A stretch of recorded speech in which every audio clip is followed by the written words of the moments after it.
welcome back to the Veiled Present. Last time we left off, we had a couple of different perspectives. Bellamy, Noctis, H1, and Lewis were leaving the Hinged City with a new companion of sorts named Silas Ward. As they were leaving the subway tunnel that they were exiting from, they saw a familiar train car off in the distance, and a couple of silhouettes inside of it. When we last saw Grulvin was going through a cave, a couple of, I think we decided it was like a mile away from the camp. Discovered a couple of things in the camp, and then ultimately got the call was with Ilya whenever she got the call to come pick you guys up from the subway camp. And they came. As we rejoin all of you, with my group that's actually on foot, what's your running order at the moment?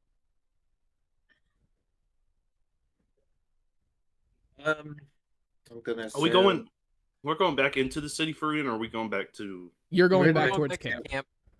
Going back towards camp. Yeah. So for a little bit more detail on what happened last time, I got you. You guys had called Ilya after Silas Ward, which was once the living entity that was living residence in the subway tunnel.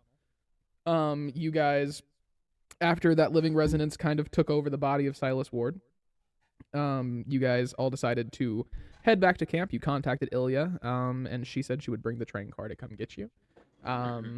You found out a little bit of the Lost City, and that this is where the living residence was supposed to be going. That's where the Quiet Hand was trying to send it.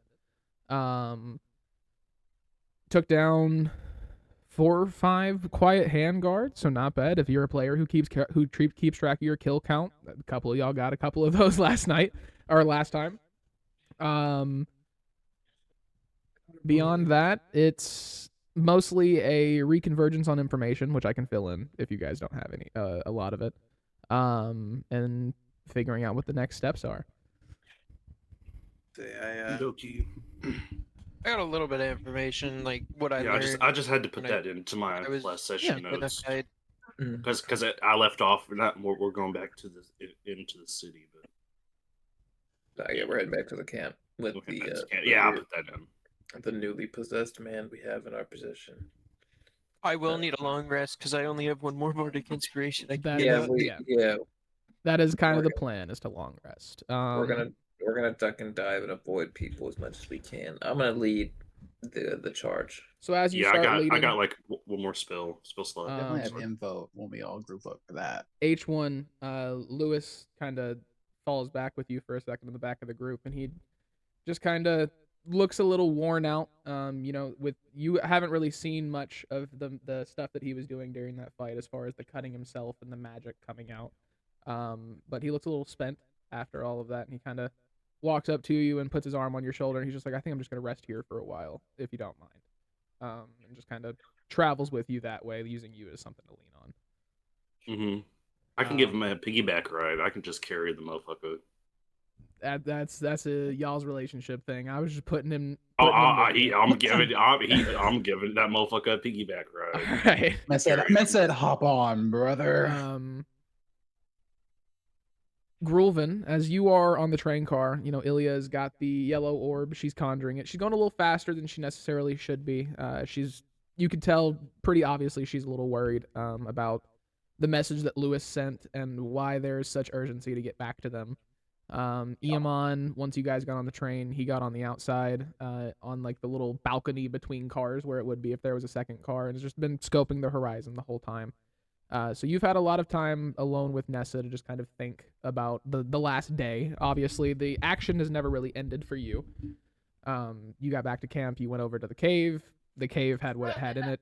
You found all of those things, and then it was immediately, we got to go get the gang. So you've had probably 15-20 minutes since then to really digest what's going on.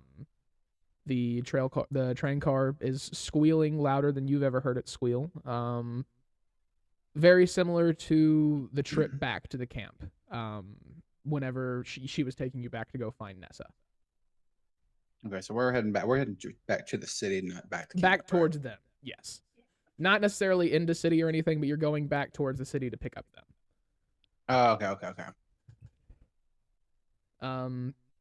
Eat the scoop. Say, Noctis. Yeah. Trust me, the scoop is gonna be good. You said you were leading. Go ahead and roll a d20 for me. Give me a perception check. Perception. Are we doing the same? Natural 20. So there are no more massive footsteps that you can see. You don't make out any more large craters like the one that you guys saw earlier the day. You can see very like you can make out the color of everything going on the train car. You can see Grulvin sitting down. You can see Ilya and the orb. You can see Eamon, and like you even notice for a second where he notices you notice him, and just kind of like the glint of his rifle just kind of sticks on you for a second and then goes down. You also see, probably judging from you to the sky, right? Probably 100 miles away, there's a storm. It's in the direction that Eamon had said the runners had gone in, to go save people in what used to be Iowa. You can see a large storm that seems to just kind of float in the sky. There's no other dark clouds around it. It's just like this one spot way off in the distance that is it's not dark. Ominous at all. You've probably got, if you guys full trek it and just like don't take any type of stealth or precaution, you guys could get to the train car and meet them before the train car stops. You're, with how fast she's going and how much land you guys have been able to cover with no real objective other than getting back to the camp, you guys will intercept each other fairly quickly. Gotcha. And is there any like hostile, like anybody like in the way? So like, to the you rolled a train? nat 20 perception check. Yeah, for an overall 24. Probably for the first 6 or 7 minutes that you guys were leaving the subway. After you guys left where the truck was and where all of the things happened down there, you could hear engines behind you. You could hear like footsteps. You heard guns cocking. You heard what sounded, with your experience in the Black Meridian group, you heard what sounded like a everybody hop out and see what the fuck's going on here. Yeah. Okay. Around the time that you guys crested the exit of the subway is when you heard that like rollout moment of everybody getting out of the trucks. You haven't heard engines since. Keeping a close eye, because I assume you're in your form where you're a lot faster than a human. Keeping a close eye where you're looking back, every so often to check the subway tunnel. You haven't seen anything come out. You haven't heard anything from that area. But you specifically have always kind of felt like you're being watched. And you can't really lay where that watching is coming from. Gotcha. Yeah, I was gonna say, must just be the year of being alone. Yeah, I'll just keep looking out and leading the group, just kind of ducking and diving if there's people looking in our direction. Because, yeah, I mean, we're not really trying to cause a scene. I'm not trying to get caught with this fucking possessed guy. Yeah. It'd be a little hard to explain. Have we stopped to explain that to me yet? Like, no, you guys haven't linked up yet. I just right, I forget. You're whenever y'all meet, it's gonna be like, who the fuck is that? Who's that big boy? Because he's like 6'5", 270, like he's huge. Motherfucker might be taller than me. But you all begin to converge. Noctis keeping a clear eye, looking out for anything. You notice that the temperature seems to fluctuate randomly on the outskirts of the Hinged City towards the end of the evening. Like it goes from being what was actually like a pretty brisk, cool day. You guys know there was no really temperature problems, to being very warm as the sun sets, and then as soon as the sun goes over the horizon, it's cold. And with your travels throughout what used to be the United States and what technically still is the United States, that is something that is fairly exclusive to the Hinged City. You don't really see that kind of temperature difference when just from the sun going down. But for some reason here you do. You all hear the train car start to screech as Ilya notices you all approaching the train car, and it comes to a very sudden stop And Grulvin, your head kind of like slams into the sides of the walls and stuff as it like, and she stops herself before she hits anybody, and she swings open the door and just, okay, well, what's going on? Everybody okay? Very brief messages. 25 words is not enough. Is everyone all right? I'm gonna kind of. Oh, go ahead. No, you go. You go. I was just gonna say I was gonna kind of push Silas a little forward and say we found this. We found this. It is a living resonance pod that has taken its refuge inside of the mind of this man. Sounds very hostile when you put it like that. Honestly, he explained it better. This is Silas. He's a possessed man.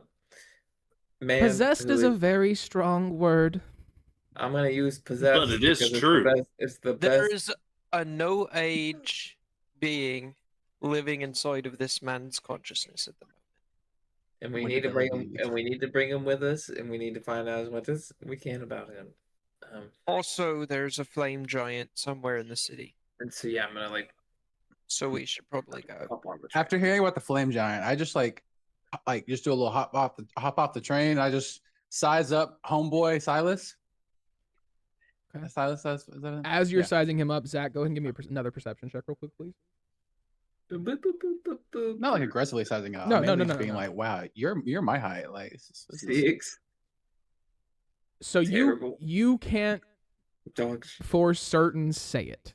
You don't know for sure, but you swear, as Bellamy says the words flame giant, something shifted on your side.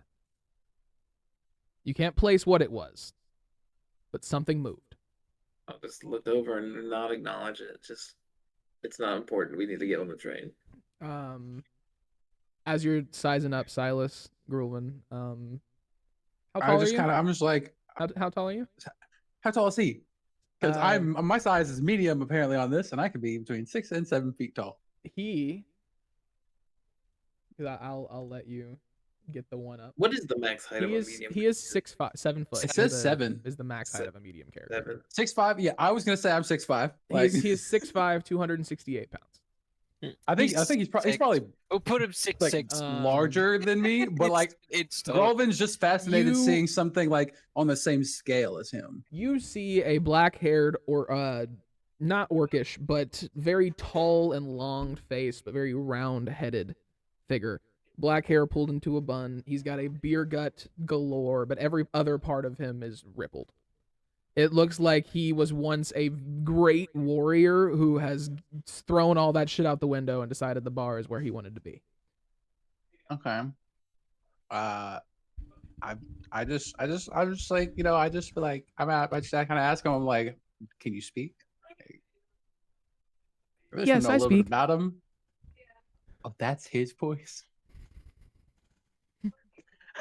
Okay, I just look at doctors. Look at Bellamy. They tried to change my voice. Okay, they tried to get me to change it. We did try. They said it sounded creepier whenever I was trying to be lower voiced. So we decided that here is fine. I forgot what the fuck I was gonna say. This is way better than what it was, I swear. Okay, if y'all trust him, I'm good. I'll hop on the train. I'll be back. 10-4. I'm gonna go set Lewis down on the train. Set Lewis down. Silas just kind of looks at the train, just like, what is this? It is a locomotive. You use them to move from place to place. We have to explain everything. Very well. And then it just kind of like shuffles through the door. It doesn't walk. It like turns completely sideways and just goes through the door. You can walk normal. You don't gotta. And then just sits down on a crate. Crosses the legs completely like crisscross applesauce and just sits with their hands in their lap. Just stay right there. All right, who's Are we all in? Are we ready? Or I'm in the fucking train. Yep. Are you gonna do another flip onto the train, or are you just gonna walk? Not this time, Bellamy. But y'all missed it. I perfectly barreled my way up a spiral cave system. I'll bet 27 athletics check, by the way. I'll bet you did. He full on like all the way through it. In my Growling voice, I'm like, when did the angel get the funny accent? he did Is that enough? Maybe it's always been there. It is indeed not always been that. No. I think it's early onset schizophrenia.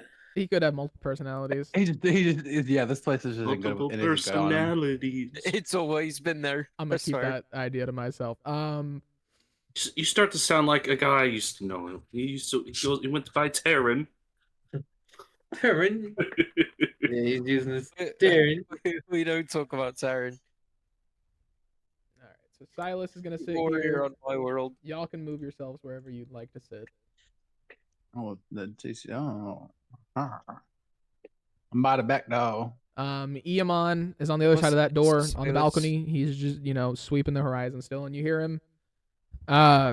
Gentlemen, I'm not sure what y'all got into over there, but we got foot soldiers at the sewer. Oh, are they hostile? Do they look like they're going to attack us?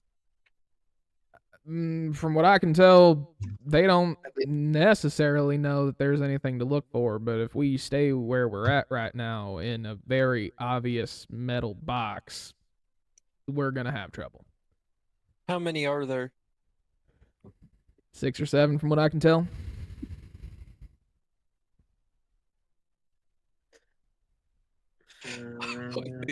I think we better go. Well, I mean, we could try it. Hey, we got big fella now. Yeah. Can he fight? Can the big guy fight? Mind you, I can do most things. of us most of us only have like I figure you talk. spell. Over the table, you gotta stop using that. There's some restrictions. Dude, you gotta stop using that fucking voice. I can't fucking do it. Oh. Stop using that. 6 or 7. No, the most of us only have like one or two spell slots. By the way, I got one spell slot. Y'all just came out of combat. Christian got like 2 rage charges. I have 17. I have 17. No. What are we rolling? But I can say how many doors are on this train? 3. I've got 1 rage. So think like a school bus, right? But where the front of where the is it like the transit bus? Be. Yeah, you think So where the cockpit and where like all of the driving shit and the engine and shit would be in a school bus, that's all gone. Yeah. It's just like you got your side door right here, a front door, and a back door. So it's a train car. Understood. Yes. Give me just a moment. But train cars don't. Well, I mean, like passenger train cars sometimes do have that side door, but like I'm mostly talking about. Oh, fuck, I don't have it. The last train car in the Polar Express. Never mind. I have alarm, not arcane lock. I was gonna lock. Actually, hold on. I wish upon Yeah, I don't really have anything for this gang. Like spell wise, I can cast a minor illusion to block one of the doors, but it's a 5-foot illusion. I can always use thumology. Yeah, I can use minor illusion, and I could make a sound to like draw them in a different direction. I can be the distraction. Or I could be the different direction. I could be the distraction. I could transform into something. Like you fly. I can create a phantom sound. I can't fly and make spooky noises. I can't fly till level 8. But what's it called? No, I have minor illusion too. I can be something quick, throw up an illusion, or make a noise and then run back. So as you guys are kind of planning, Ilya steps out onto the balcony of the train car with Iamon after conjuring the yellow orb and slowly moving the train car forward. So it's not moving too fast to where it's a noticeable difference in something moving, but moving it creepingly away. And she steps out onto the balcony of the train car, and she moves her hands kind of in like a wave-like formation before like carving out a bell with her hand, and then she and you hear a loud of like a bell gonging against itself, but it's only inside the train car. And then you watch as probably 120 feet away from where she was, a yellow line forms right above the train tracks. That'll let us know if they get any closer to where we're going. I'm gonna go see if I can somehow change the color of this damn thing. And she walks up to the front of the train car and just starts kind of like fiddling with her hands, not really doing anything, but like yellow sparks kind of like popping out of her fingers, like she's trying to conjure some type of magic she has no idea how to do.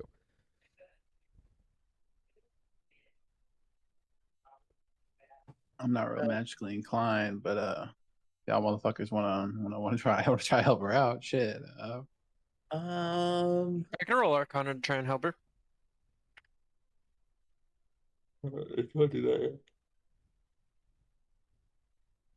Is that cool, DM? Yeah, no, you're fine. If you want to roll an Arcana check to see if you can figure out some type of way to. That's a 23. So, in your knowledge of magic, you can kind of tell that where she's going wrong is she's not on the outside of the train. It would take a little bit stronger form of magic to change the complete appearance of the outside without being on the outside. This would take some type of sophisticated mending. This would take some type of something that knows how engines and motors and steel things work, being able to also cast some type of repair magic or alteration magic. It's for an artificer, this is something where she would take a couple of days to fix the outside and use different spells to kind of like reinforce and change the color. Mending, the type of mending she can do is only enough to repair, not change. So it's not going to happen. What she's trying to do is just the last-ditch effort of her panicking. From what you've all noticed of Ilya, she's a fairly anxious person.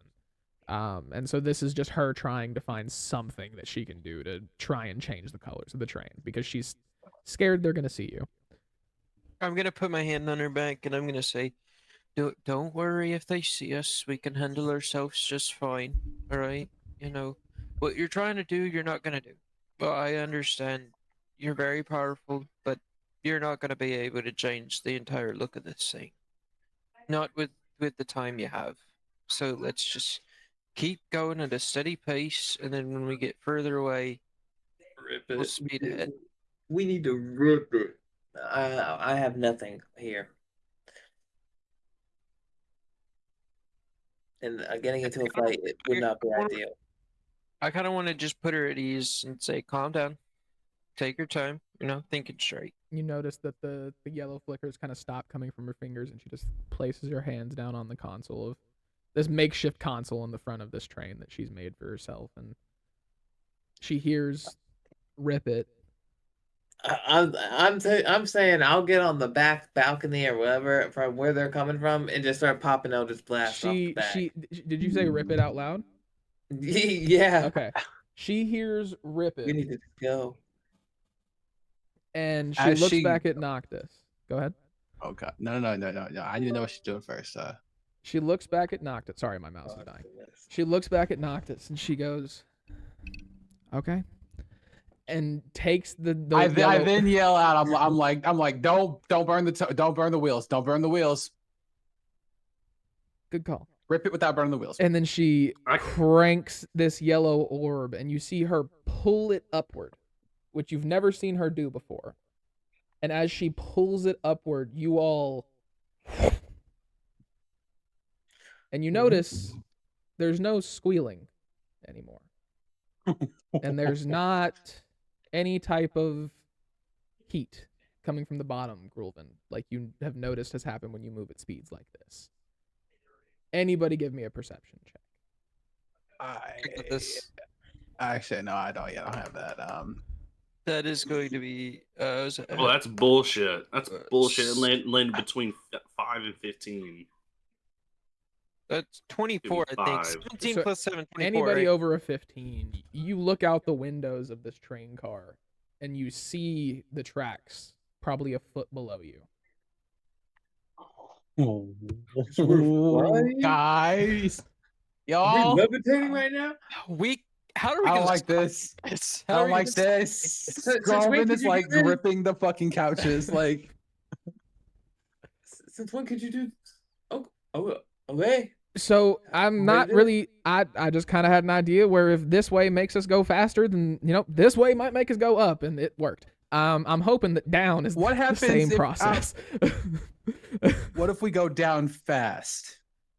I mean, maybe if I just turn it while I go down, like if I just kind of and then do this, like Great. like a We're going to spin to gradual- our deaths. Hey, look, we needed to get out of there. It was either die there or die on the train. I'm not mad about the decisions.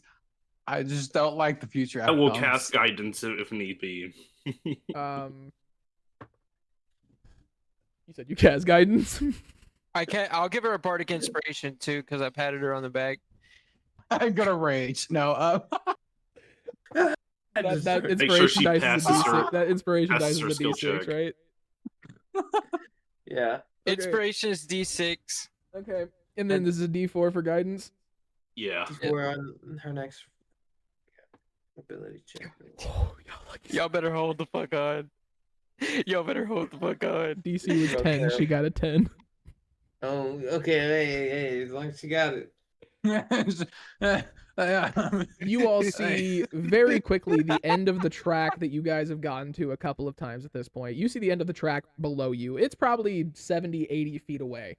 But y'all were probably half a mile away 5 minutes ago. You guys straight across these train tracks, cutting out friction, cutting out the opportunity for the wheels bending, cutting out any type of heat generating. This thing can go. Bullet train, just yeah. And so she begins to turn the dial slowly, and you've noticed that this way is slow down, this way is speed up. It's not necessarily a directional control.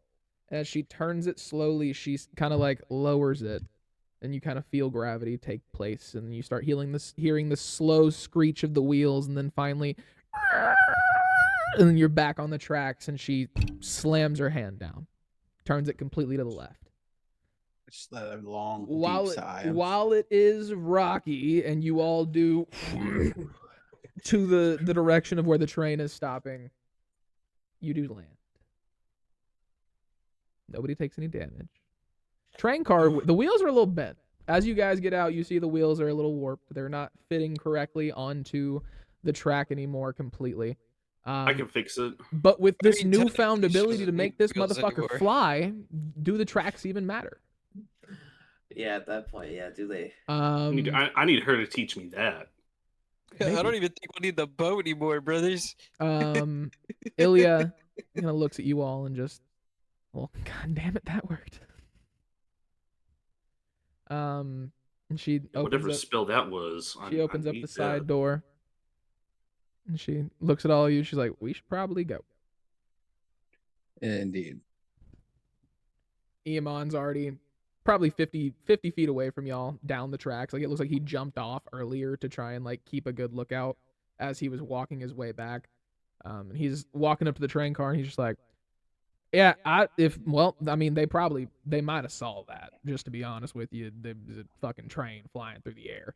A heads up would have been nice as well. They're gonna come chasing down after us here soon. We need to either prepare or get out of here. One of the two. So we oughta you all turn tail real quick. You all get off the train, kind of find your footing on solid ground, and Ilya is immediately like, she's got dead bushel or brush and like tree limbs and stuff, and she's throwing them onto the sides of the train, covering up where the train is. And Eamon has already started cutting down trees to make it look like whatever happened was something crazy, and it crashed into something and has covered up the train. I start just like helping fucking rip them hoes down if I can. Okay, I'm gonna add a D4 as a help die. That's enough. While it's not the best hiding job you've ever seen, while it's not the best, well, it looks like a bonfire pit, honestly. You can't tell there's a train there. It doesn't necessarily look the most natural occurring thing, but you can't tell there's a train there. It'll take a little bit of investigation to actually figure out that it's there. Iamon looked at all you, he's just like, all right, camp? Camp. Mm-hmm. As I've been saying. Yeah, y'all dip on back to camp. It's probably a 5-minute walk back to camp. It's not anything too Do you have crazy. any more of that ale left? I think we need to be drinking right now. Yeah, I got a Someone little bit needs of to it. be on lookout. I'm exhausted. Angel boy, do you sleep? You all are approaching. H1, do you need sleep? I sleep. H1 requires a reset period. He doesn't sleep. Nope. I sleep. He has to power down, but he also has a shorter rest than everyone. Where everybody else has to rest for at least 6 hours to get a long rest, he only has to rest for 4. We'll be fine. If they come, we'll wake up. We'll fight them. Yeah. I'll be first watch. Okay. So you all have made Alright, it back to camp. I'll move you all closer to the Run a fire. second. You notice that there are a couple of new additions around camp that weren't here the last time that everyone other than Grulven was here. As you kind of get within 150 feet of the camp, you see a little like drone-like figure kind of patrolling in a circle around the camp. And as you make it more into the as you make it more into the camp proper, there is what looks like a steampunk rusted AT-AT toy that has been replicated to be like some type of turret. And it's just a little like gun mechanism walking around on 2 legs. It's just a simple automaton. Ilya kind of walks up to the one that's walking, kind of scratches its head, and then walks on past and goes immediately into her little tent, starts throwing stuff off. You start hearing the banging of her immediately crafting something. You kind of start to see the picture of crafting isn't necessarily something that she does out of passion, where it's also something she does to calm her mind. And she is quite stressed at the moment. Iamon goes over to the refrigerator, grabs ale, water, food left over from the night before, and just you all nourish yourself. I'll be on watch as well. If one of y'all decides to go on watch, I'll be up at the top. But rest, and then I think we got to go over everything that happened, and then we got to figure out what the fuck we're doing. Seeing that she's visibly distressed, I'm gonna grab a cup of ale and 2 cups, one for me, one for her, and kind of walk over there before we start doing a debrief of what happened and kind of just talk to her. Okay. What's everybody else doing? I'm gonna make my bed real quick so I can go ahead and get a couple, get my rest pretty quick and let Noctis go to bed after. Yeah, I want to get to my spot, but I want to find a spot where I can keep an eye on Silas. Okay, so I will let you know where Iamon is going to be. Iamon takes watch on top of this right here.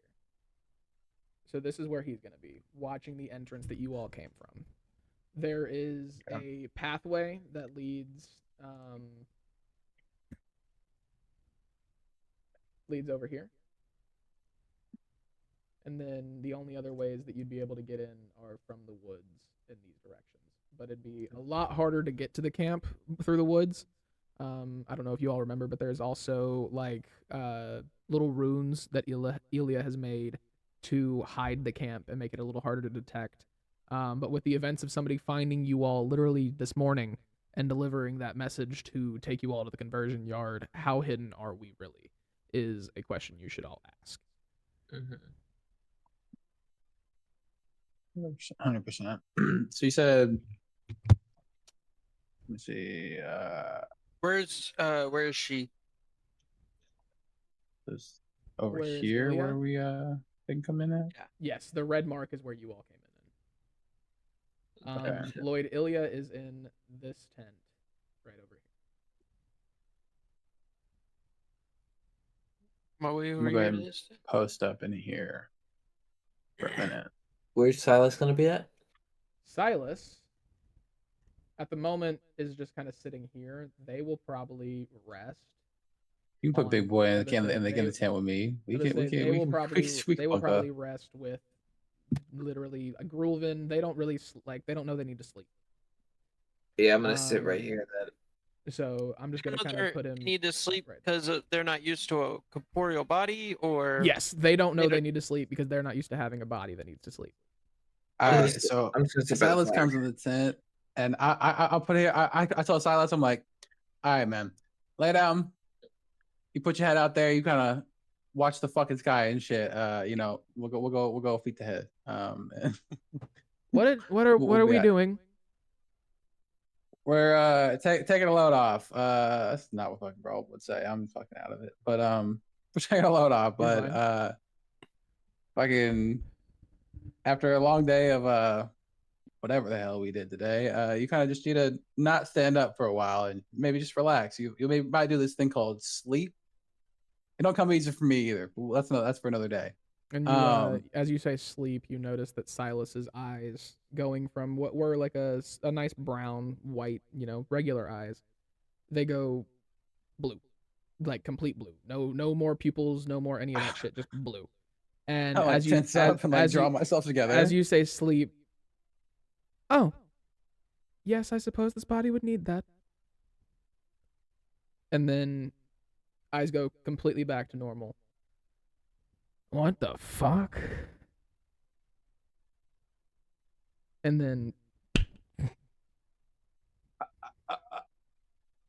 I just kind of knock on his armor or whatever the fuck he is a little bit, make sure he's asleep. Yeah. The most drunken fucking mouth wide open snores you have ever heard. I get the fuck out the tent real quick and I'm like, knock this. What did you what did y'all bring? What did y'all bring here?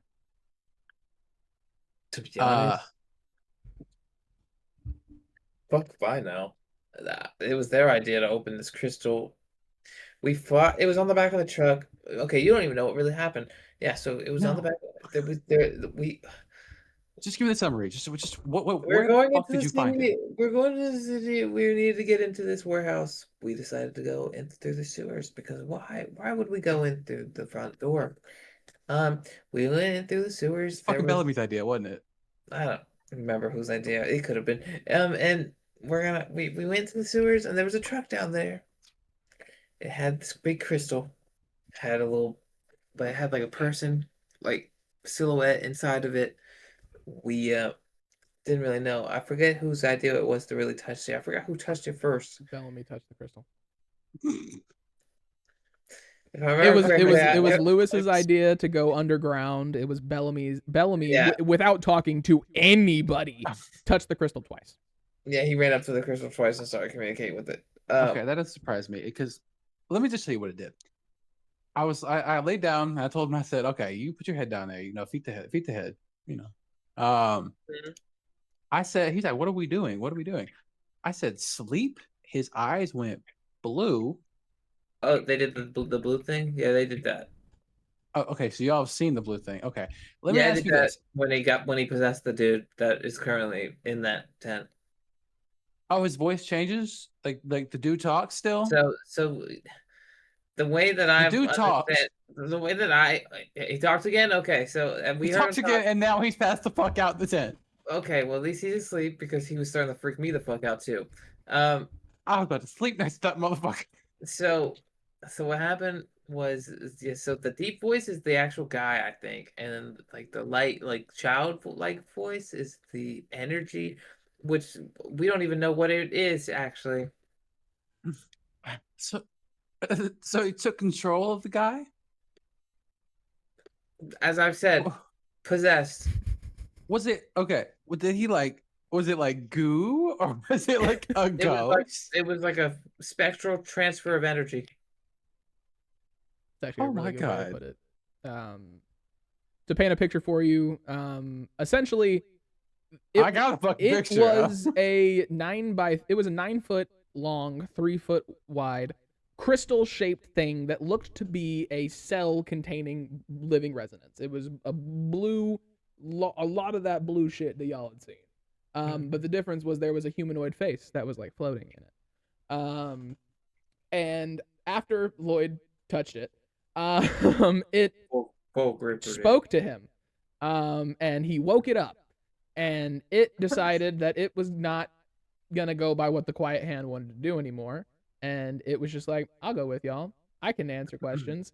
Was like a small little riddle that had to be solved because it's kind of a fortune teller, and then it saw Silas, went, that'll do, and took his body. Okay. Well, I tell Noctis, I'm like, I'm not sleeping in the damn tent with the thing, so I'm gonna sleep right here, or I can take the first watch now. You're gonna sleep out here just deal with the fucking spectral energy guy. If he wakes up, I can beat his ass out here. If he wakes up in the tent, he can grab me first, and I don't want to put myself in that kind of danger. So, outside don't bother me. Trust me, I slept out here. All right, I'm sure he'll come out here. You can bunk up with the Spectre boy. I'll go in there to sleep after my watch is done for sure. Yeah. For now, watch me. Thank you. Good night. Grolin is pissed about Spectre Boy. He's not talking like this, but he is not happy, but he is very curious. I'm just like, at least someone's feeling a little bit how I'm feeling. I'm not mad at anybody. I'm just like, what the fuck? I have off vibes about this fucking thing that is with us. Yeah, I'm right there.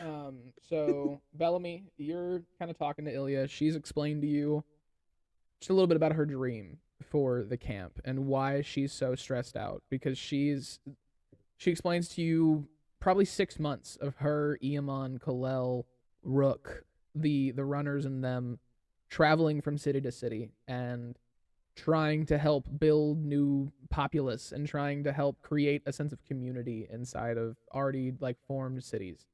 And they were always pushed out after trying to help. And they were always treated as outcasts because Kalel is a little different than most, and Eamon is a little more forward than most, and she's not the best in a high stakes situation. Besides Torin, all of them kind of have their flaws, and even Torin is a little bit of a lone wolf. So they founded this camp and created this camp to try and create something of their own. And every time that it's been put in danger, you can tell that she takes it very deep, because if this place goes away, what will she have left? Mm-hmm. Okay. Oh, wait, you're talking about who's with Lloyd right now? Yeah. Okay. I understand you've built this place to be what it is, and it's a great fortress at the moment. Not a city, but it's definitely built by the right people, in control of the right people.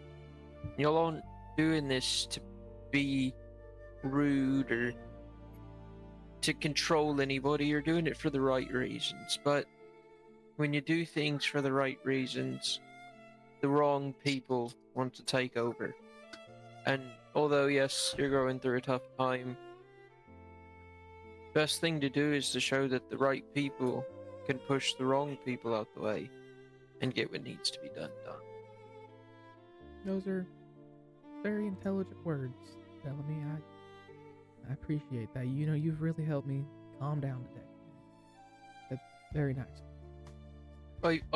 In my time in the skies, I've seen many a kingdoms rise. In my time in the skies, I've seen many a kingdoms rise and fall.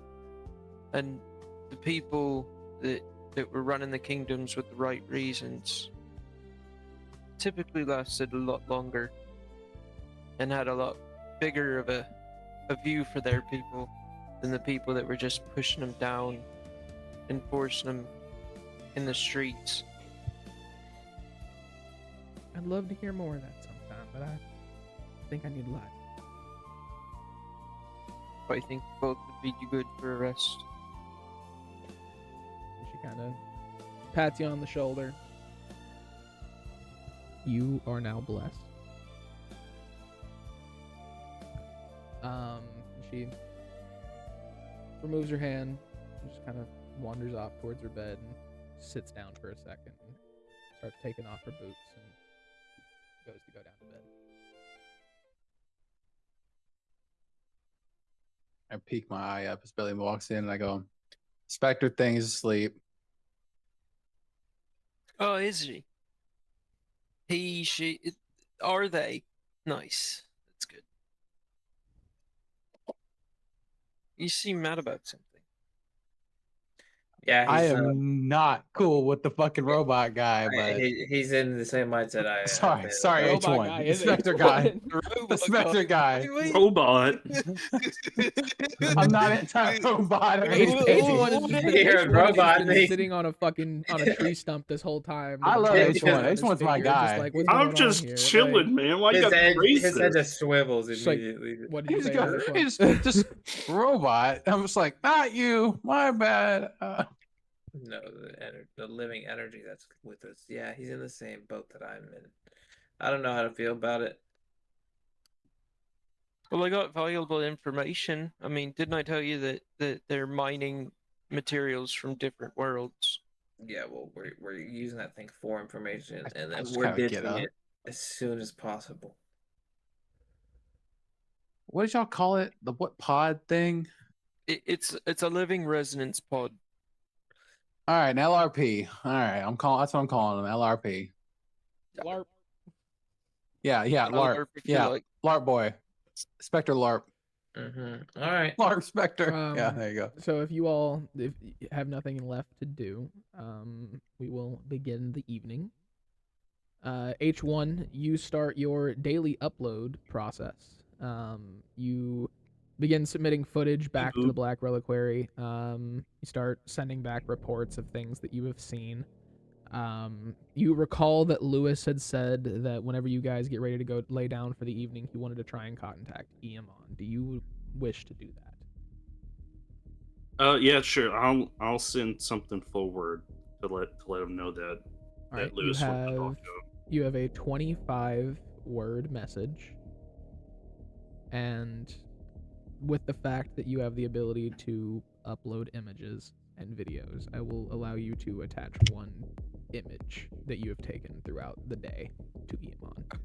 I'm gonna do The butterfly on his finger. the crystal like when the thing possessed dude's body from the crystal. Okay, so you're gonna take like a screenshot of the recording that you took and send that. Okay. And I'm gonna say Lewis needs to talk to you about this. I think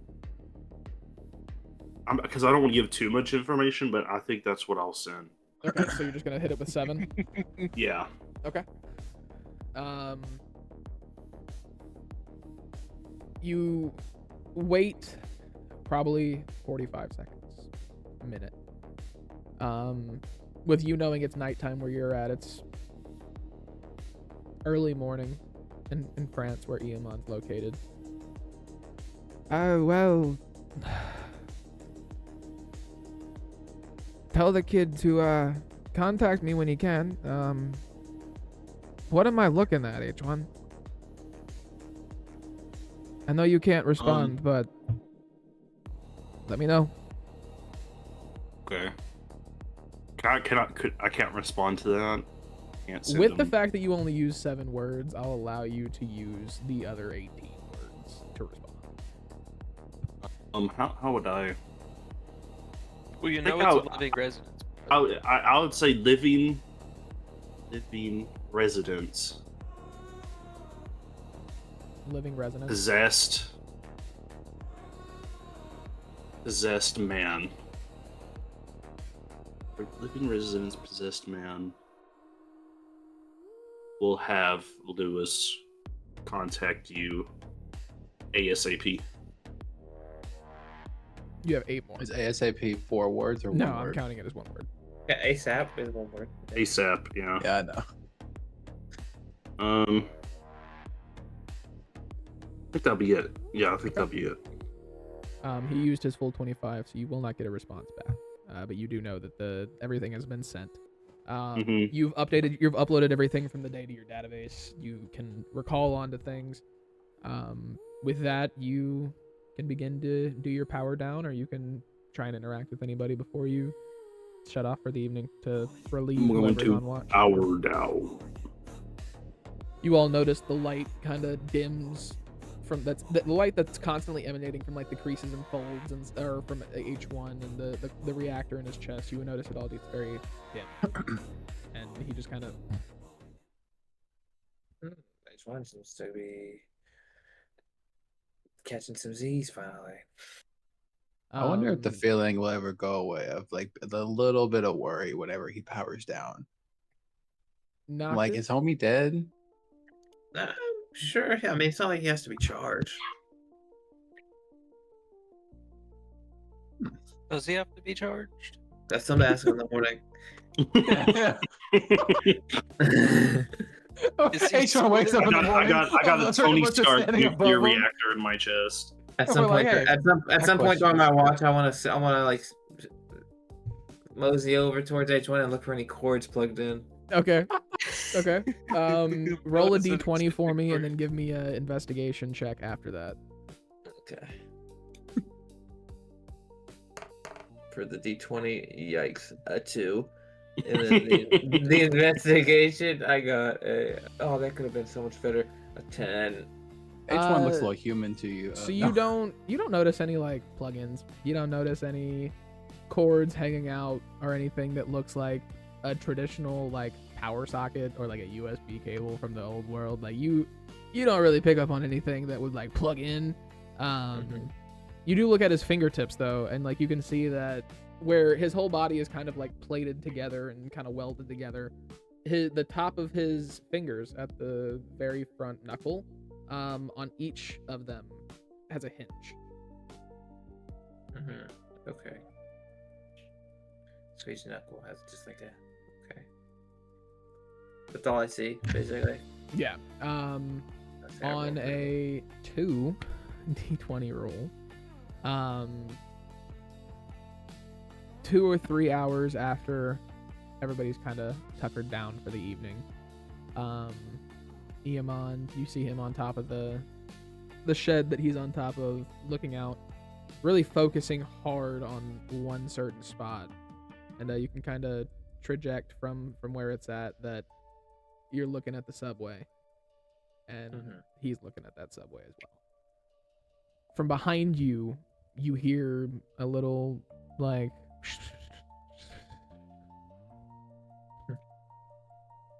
turn around and look. So there is no obvious details that you can make out, but as you turn around, you see a black figure kind of dart between 2 bushes. I'll call out like, who's there? Just shift away. Wasn't light sleeping anymore. You say who's there and get up and kind of like, not like approach, but kind of like. So I'll let you know where it's coming from, so you know where to. You heard it. Again, it was running from this bush. Gotcha. Yeah, and I was looking. What's the way? Let me get the ping. Over here. Yeah. Fuck, where is it? There it is. Yeah, I was say I was looking in this direction, so yeah, I'll just turn and look in that direction in this one. Okay.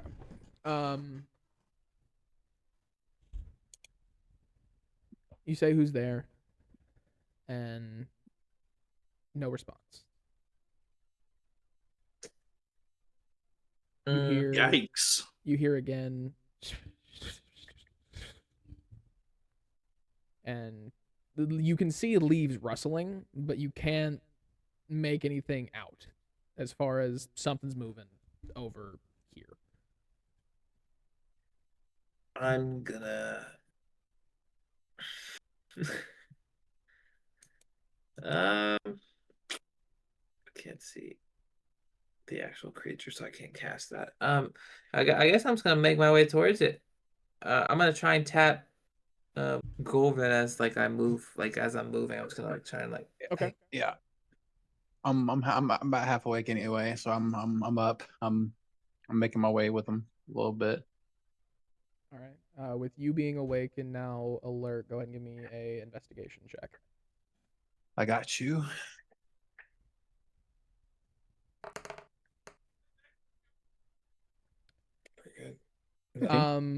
So as you look closer, you can see this is a medium-sized figure. It's probably 5'6". No hood, just using the darkness. And as you kind of approach farther past those crates and around those wagons, Ilya walks out from the bushes. Okay. You shouldn't be roaming around by yourself asleep by yourself. Like, I just. The little What are you doing? the little automaton passes or walks past her feet and just kind of trots back into camp. I wasn't alone. I was just checking on the runes. I haven't really been able to sleep very well, and I kind of crept out my tent and went through the woods and made sure that all of them were good. Iamon doesn't like it when I go out, and I mean, I get it. I shouldn't be out alone at night, but Yeah, I mean, I about blasted you. I can't lie. All I saw was your shadow. You scared the ever living shit out of me. So I apologize. I just like grunt, growl, and still have to sleep. yeah, and I had to wake him up. Well, I didn't mean to cause any type of startle. I'm sorry. Well, everyone should get the fuck to sleep. Shift change. Yeah, it's been about time anyway. Yeah, it's been about 4 hours. I can take over shift. He's already awake. As we say, Grulvin. Let him sleep. We'll say you slept probably for 3.5 of that 4. You'll need another 2 to completely long rest. I'll wake Bellamy up in 2 because he's been asleep for 4 or about. There you go. Go ahead and roll a d20 for me, brother. Yeah, let's see. Wedgied and got a 5. I'll keep it though. You kind of just looking around. You weren't really focused on watch. You kind of sitting on the can I roll to lock it? Sitting on the log, you for the first time in probably a day and a half hear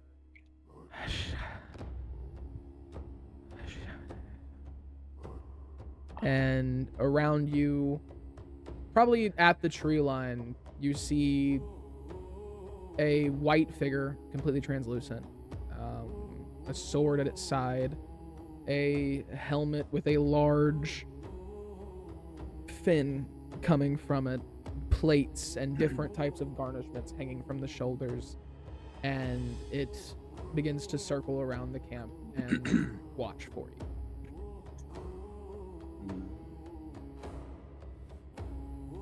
Two hours go by. I don't say much, but I'm a little uneasy. 2 hours go by without a hitch.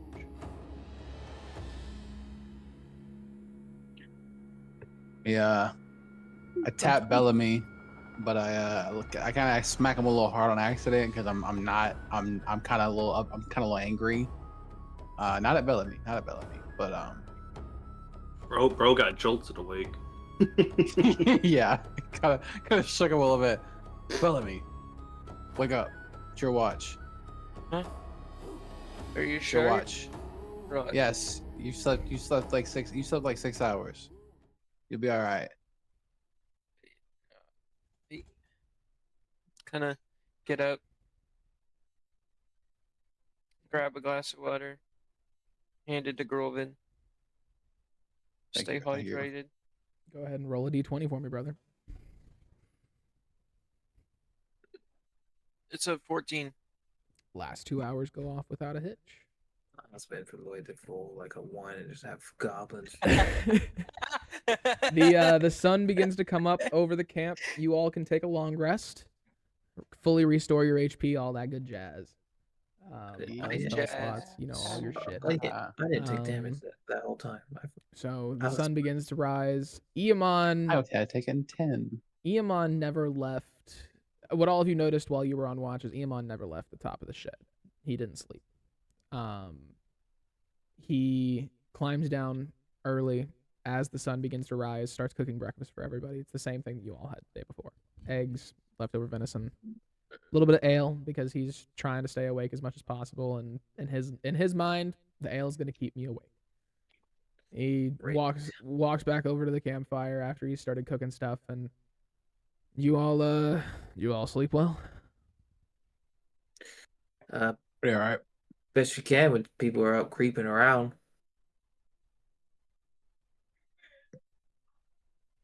Ilya hears that from her workbench and just kind of hangs her head a little bit, and you can tell that she does feel bad for scaring you all earlier in the night.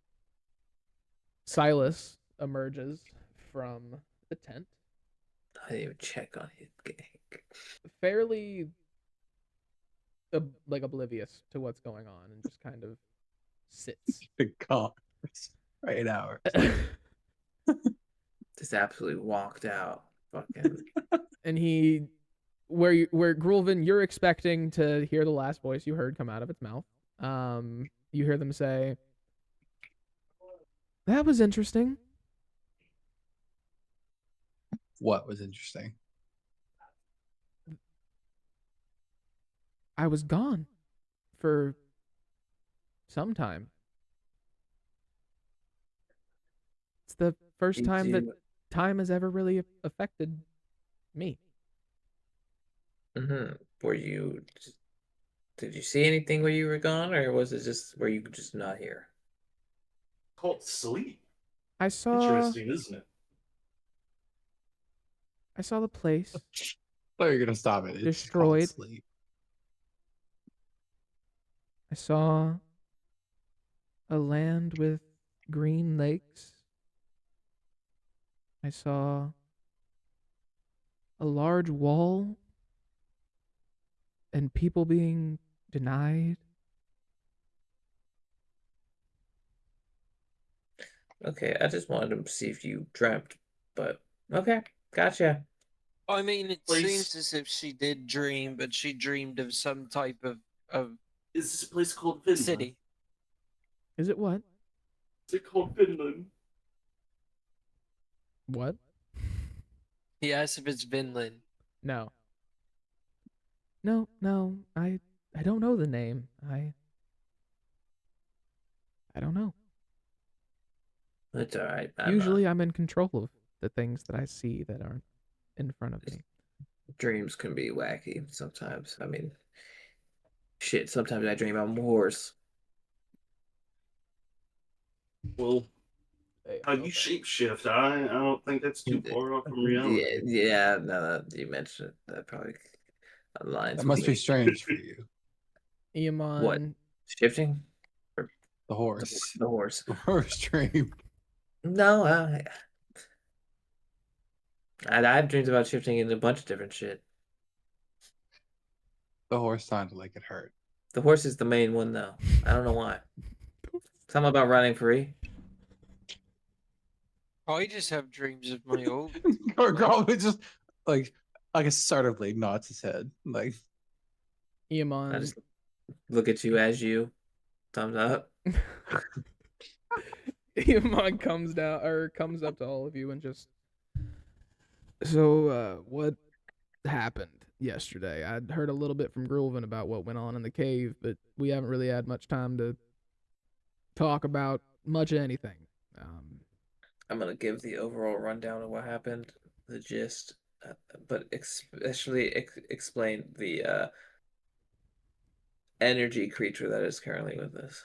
You the notice LRP Spectre. You notice as you start discussing LARP, as you start discussing them, Eamon does not take his eyes off of them. And you know this look very well. I'm this is going... a look that you would see in a crow's nest back in the reliquary. He is looking at a target. He is not looking at a person. Retro. I'm going to tell him what happened when I touched the crystal and the visions I saw and the knowledge I learned. Well, I don't know what Egyptian is. I don't know what the fuck that thing is, but I forgot about Egyptian. I don't like it. I don't like it at all, Friar. And Groven, with what you found in the cave. Yeah, I found some stuff on the guy who has been who was looking who's watching us. Iamon found a good glint of his scope, and I went and kind of checked out the cave he was in. I ended up finding notes about like where we traveled to, where we went. It seems like there's going to be a shipment to the Lost City they wrote down about.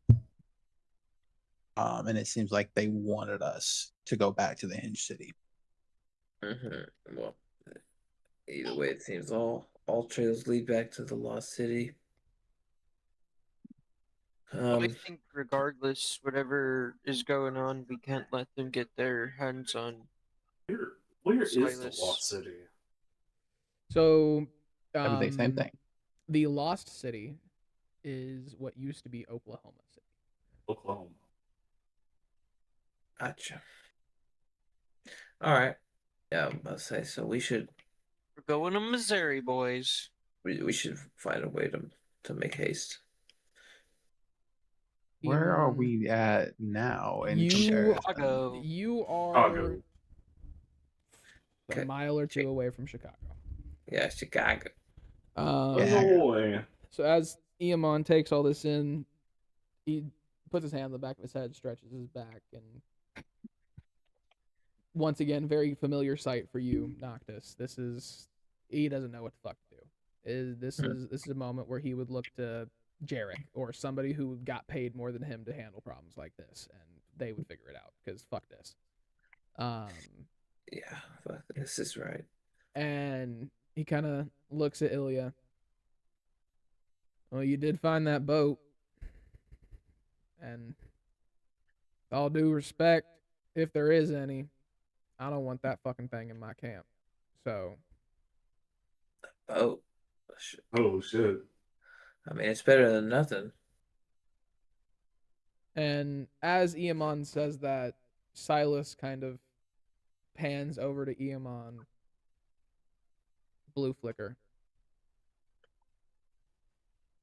I move to stand in between the two of them. And you hear, soldiers come hard to trust. I understand. I mean no harm to your little hovel or your friends. Look, I'm the one that awoken this.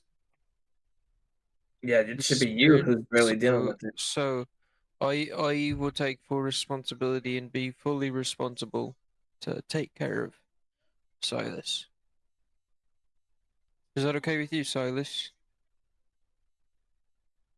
Yes, that's fine. And just immediately exits camp. Like, stands on the outskirts, because Iamon said he did not want it in camp. So it moves to where he said it wanted it. Sarcastic little shit. At least it is a literal to the T rule follower. You tell it what to do, it will do it. And Iamon said that, and so it did that to not start any shit. I scoot on back, and I got a question for H1. I just look at him and I go, "Hey, bud, what's a boat?" Boat? That you asked know what that me is? What a boat is? Yeah, I ain't seen one of those yet. So you know the train that we came on? Yeah, I didn't like that. So think of it as a train, but it glides on water. Oh, hell. It glides on water. That's all I need. Thanks, bud. And That's it all I need to floats. know. And it floats. That is a boat. Gralvin just takes a seat in the grass before, like, or they're on the ground for the last time in a while. Watch as Ilya walks over to her tent and Eamon follows her in. They come out arms full of shit. You all receive one sending walkie-talkie. This is a walkie-talkie that can communicate with anybody who has one.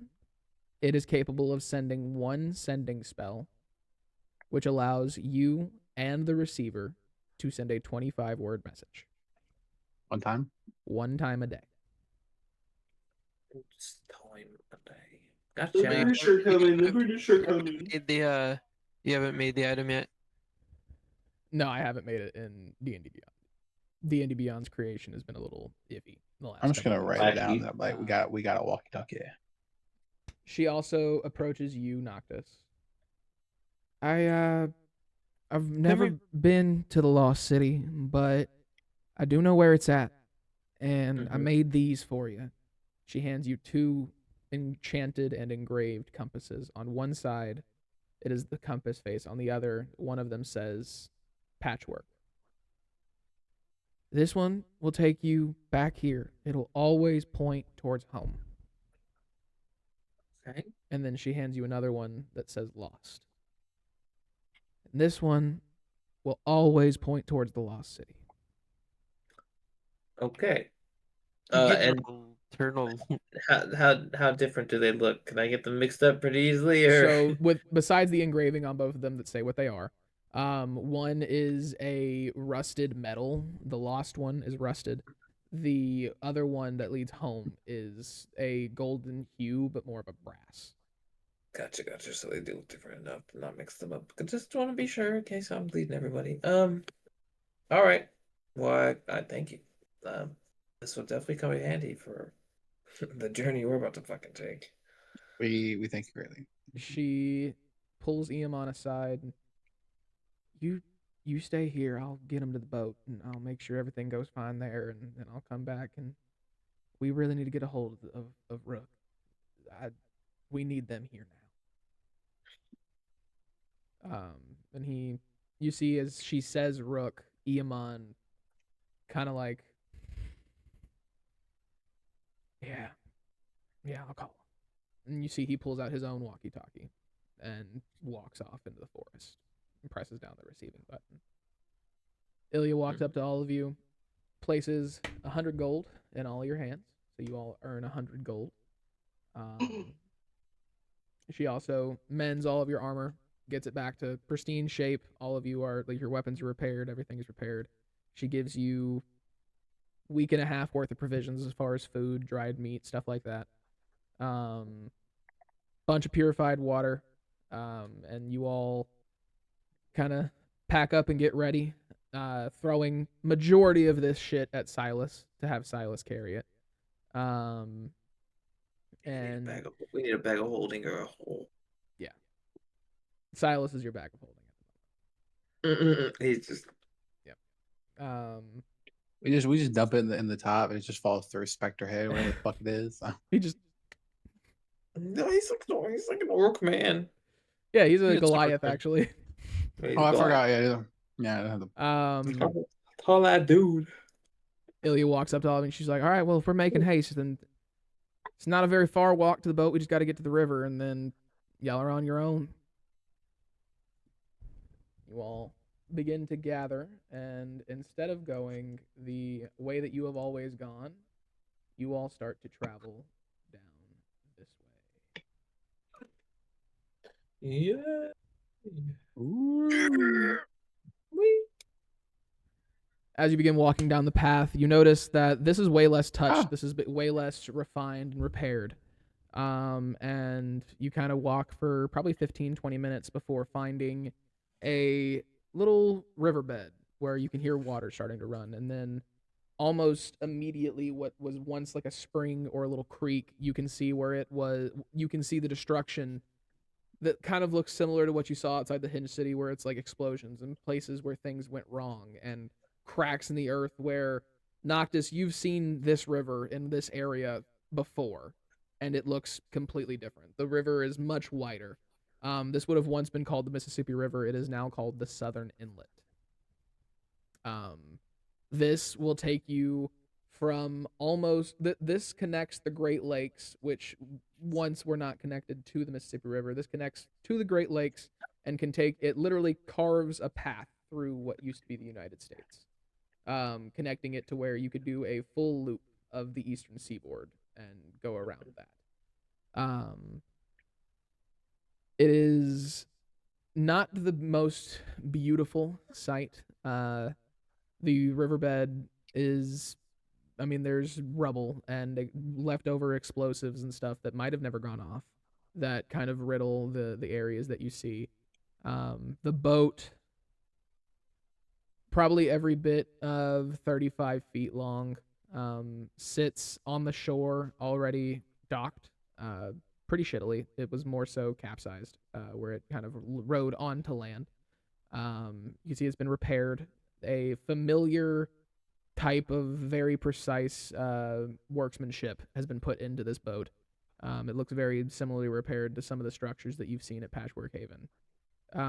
And as you kind of look at it, you see, if anything's going to get you there, this thing will be nimble enough to coordinate what is probably a rocky riverbed. Kind of. Our golden chariot awaits. I want to cast some mending on the boat. Okay.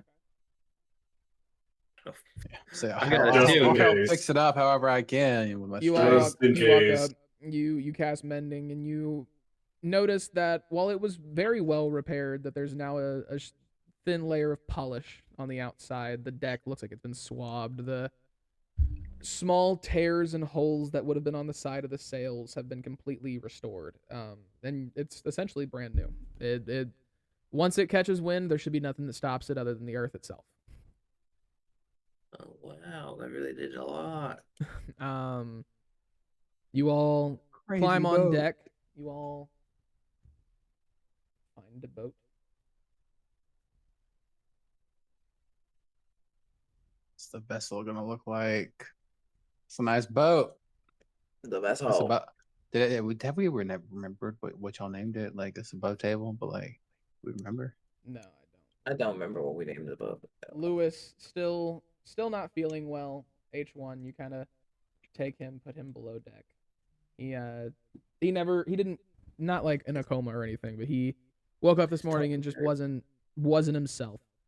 So he goes below deck, and you kind of make sure he's okay, and then rejoin the rest of the group on top. As you all are sitting up on board, Ilya standing on the shore, she's kind of yelling up at all of you. I would wish y'all luck, but I don't know if luck is what y'all need. I think y'all just need each other at the moment. I really don't know what to think of anything that's going on, but I hope y'all are able to find some type of answer. I'm sure we'll find something of this sort. Thank you. Appreciate it. She uses familiar sign to you, Noctis, and does that wave once more, and then kind of spreads it out and pushes towards the boat. Very strong gust of wind hits the back of the boat, and you all feel it start to rock off of the shore that it was put on. You all run around, get the sails open, tie them down, and you begin traveling down the southern inlet. As you start traveling, the border, the riverbed gets wider as you all travel farther, where the Mississippi River is probably doubled in size as far as width. And you can see along the coast, there are very few fields. There are very few structures. Nothing pre-zero exists in this place. This is all stuff that has been built prior. This is all things that have been created to maintain a new world. Nothing really alarming happens in this first day of travel. Using just basic knowledge that you've all collected throughout your time, navigating shouldn't be too hard. But if somebody wants to roll a d20, or if we want to have a captain for the time that we are on the boat and somebody who will be manning the wheel, then they can take up the d20s for the travel time. I need our bard to start singing some sea shanties. I can handle like the control part or whatever. I got you on that. Is that what you said? My bad. I was a little stressed out, but yeah, let Bellamy sing. Yeah, we'll let him be the captain. I don't want to be. I'm gonna take a break from a leadership role. Captain Grovin. I can sing. Do you mean to roll performance? No, just roll a d20 for me. Give me a second. Here, I got you. Hold on. The tide is high, the sails are drawn, the harbor Yeah, my daughter spilled her. She opened and spilled her juice everywhere. And when I say open, I mean she opened the half-gallon of juice, not just her cup of juice. Your daughter loves dumping shit out. I wonder who taught her that. Dude, it is a problem.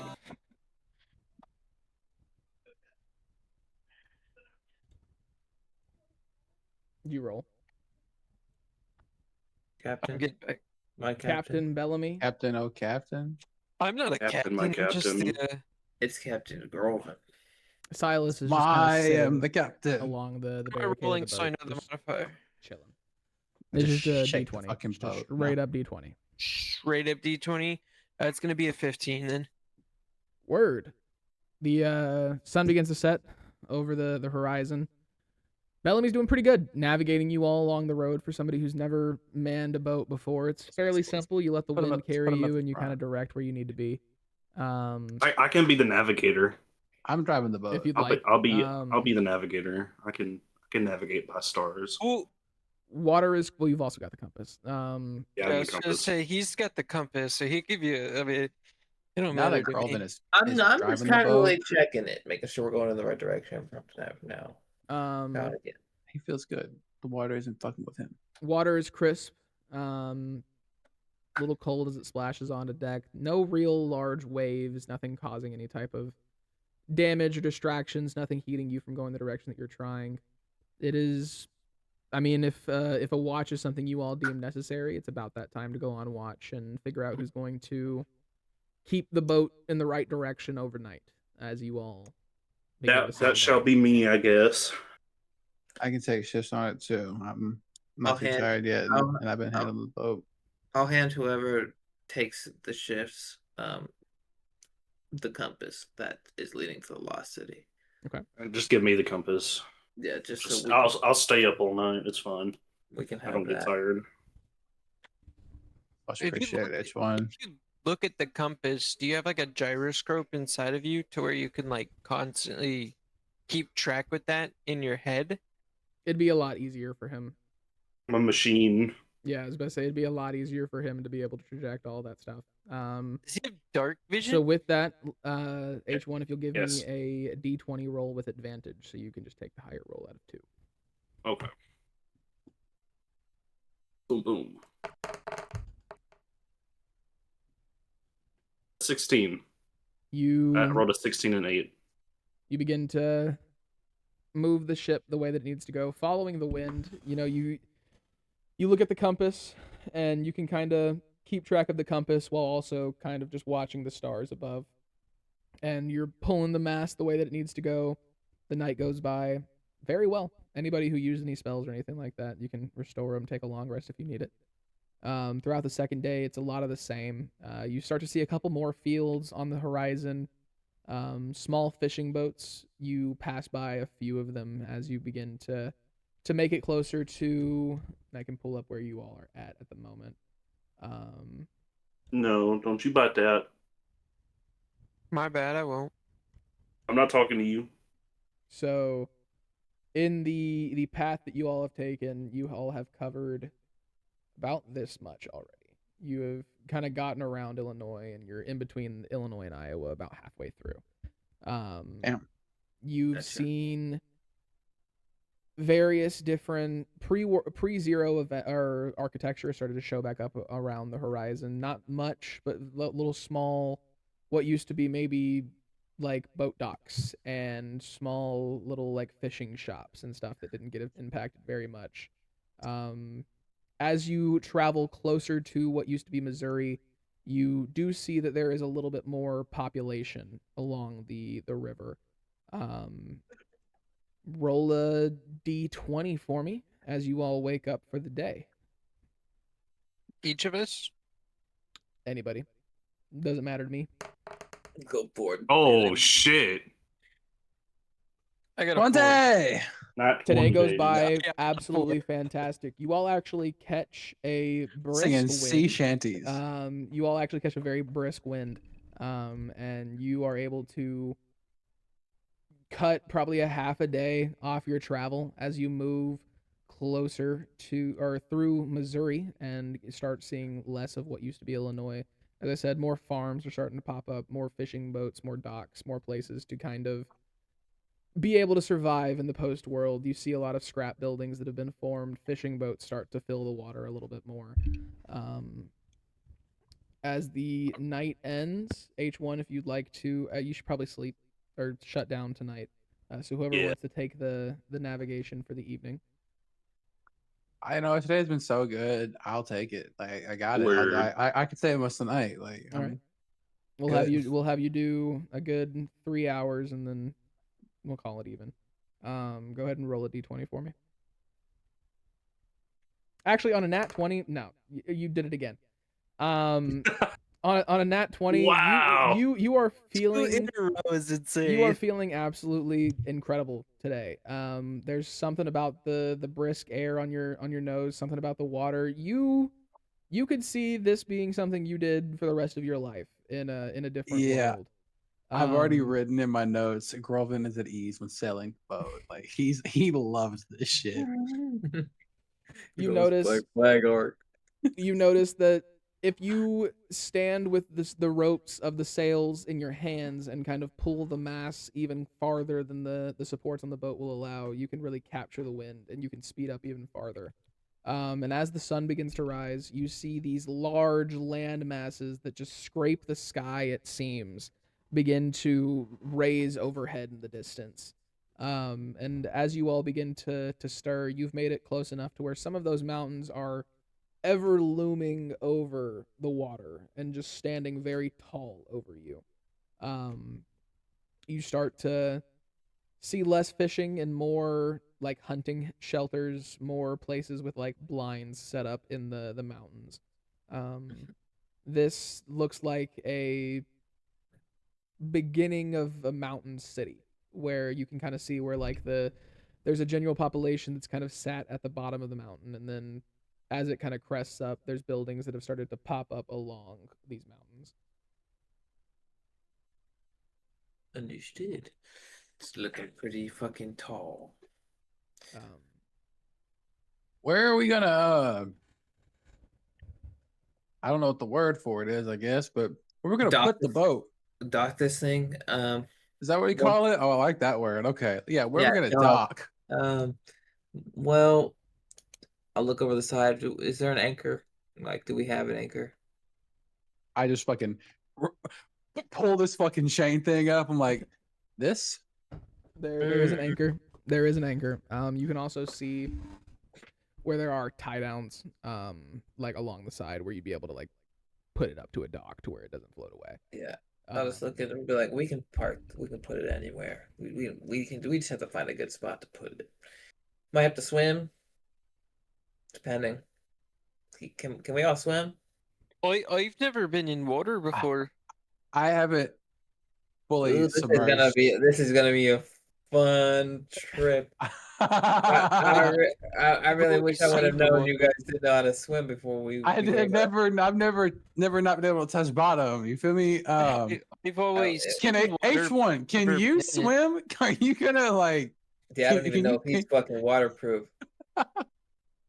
He might be he is waterproof, but he's made of fucking metal. Like he's gonna sink. He could press it. Yeah. Okay, how do we get him and Louis across? So we're gonna need a goddamn like lifeboat or something.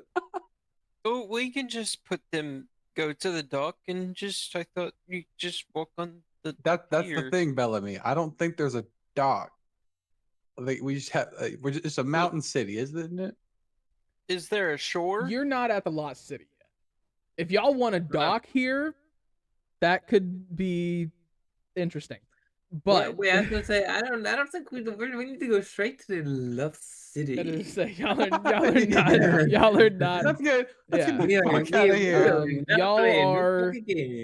Y'all are probably like damn near in Arkansas, to be honest. You're not Kennett yet, but like you're getting close. As this day kind of was the Mississippi spread that far out? Yes, indeed. It goes like almost all the way through. Yeah. As you guys begin to travel, some interesting archways kind of pass over where like the river, through explosions or just pure nature trying to dominate, has like carved through mountains.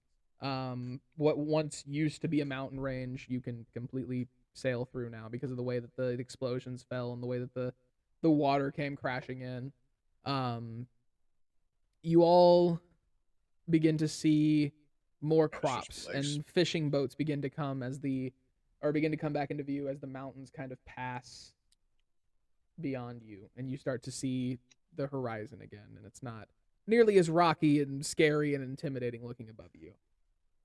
As you begin to travel, as the night begins to set, you all see vast hills and flat lands roll past the shore of the waters.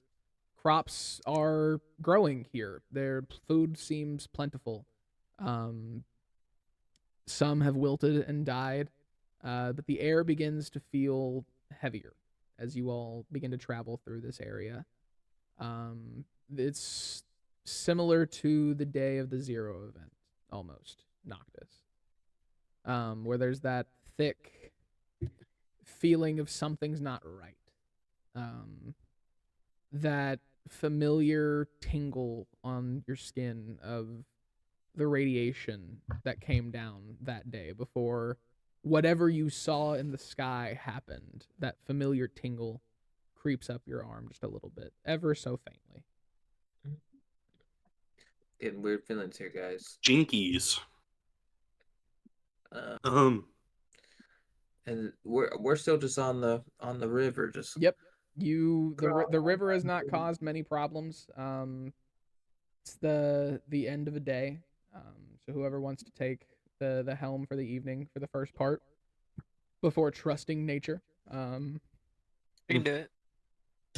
Okay. Since I didn't really do it last night. Oh yeah, I'll show you, Bellamy. I got you, man. Say, go ahead and roll that 20 for me, dog. This is what it's gonna go immediate shit. Groovin, I'm so happy you were the one that turned me because I got a natural 20. This is just insane. Is Groovin the ocean god? Grovin's the only one that knows anything about water. What in the part 2 is going on right now? He can barely swim. As the night passes, the morning comes upon you. I gotta learn how to do that, man. Bellamy, you once again, you weren't able to hold the masses and be able to pull the ship the way that Grulvin was to accelerate the speed of travel, but you just spent the whole time just observing everything and cataloging and taking notes of everything going on around you while keeping the boat perfectly where it needed to be. You recall a place that you saw signs along the shore that said entering the city of churches and entering the space of the holy. You passed through a different place that had many abandoned holy places from the pre-Zero world, but also many rebuilt, newer, pristine holy places. Some of them for old religions you don't know the name of, some of them for a few gods that seem a little familiar. And as you begin to travel to the left for the first time and begin to cut closer to the to the Lost City, as the morning crests, you realize that you've probably got another day left in the boat. And as you all begin to stir, you see a very large, semi-spherical hourglass figure, or not figure, but structure, probably 30 miles away from the shore. You see that it's been destroyed about halfway. There's a massive hole in the side of it. If anybody would like to go up to the crow's nest to investigate further, they can. But along the shore, kind of broken and buried into the side of the ground, you can see a sign that says Fayetteville Nuclear Plant. I wanna. Yeah, I'll climb up. Yeah, he can do it. I'm ship gonna stick back for a second. But call up if you need me. Something tells me radiation isn't too harmful to me. Just give me a perception check, Noctis. Bang, 22. You crawl up the crow's nest and you kind of look out to this silo, and you've seen nuclear plants before. It looks like the part that actually generates the energy, the usual smokestack, it was completely ruptured at some point. Maybe even targeted. It looks like it's an explosive damage, not like something fell through it, but like something blew it the fuck up. You also see creeping from that silo, there are small cracks in the ground where green energy is just leaking into the environment around you. You see closer to the inside of this structure that there is a large pool of this green energy that is just bubbling and seeping and spreading. It's not lake-sized or creek-sized, but you do recall Silas's words earlier this morning when talking about its dreams, and it's saying that there were rivers of green. That's not necessarily the size of a river, but that could be mistaken as it. Is Silas with us? Yes, Silas has been on the boat, not talking, just looking out at the shore. Silas, these rivers seem familiar. I remember you talking about rivers of green. Is any of this seem familiar from your dream you said for a couple days ago?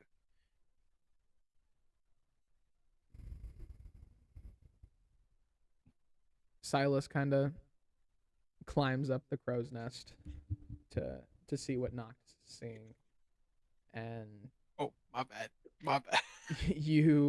you see that as it looks out towards the plant and it looks back at you, and this isn't exactly what I saw, but the color's the same. I didn't see the structure though.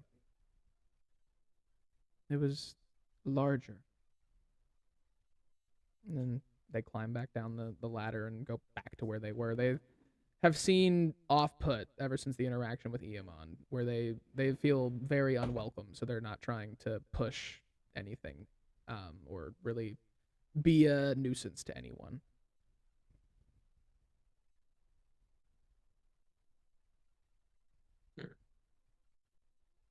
Yeah, I mean, I'm just gonna keep an eye out for anything on the horizon that's gonna point out or stand out to me, really.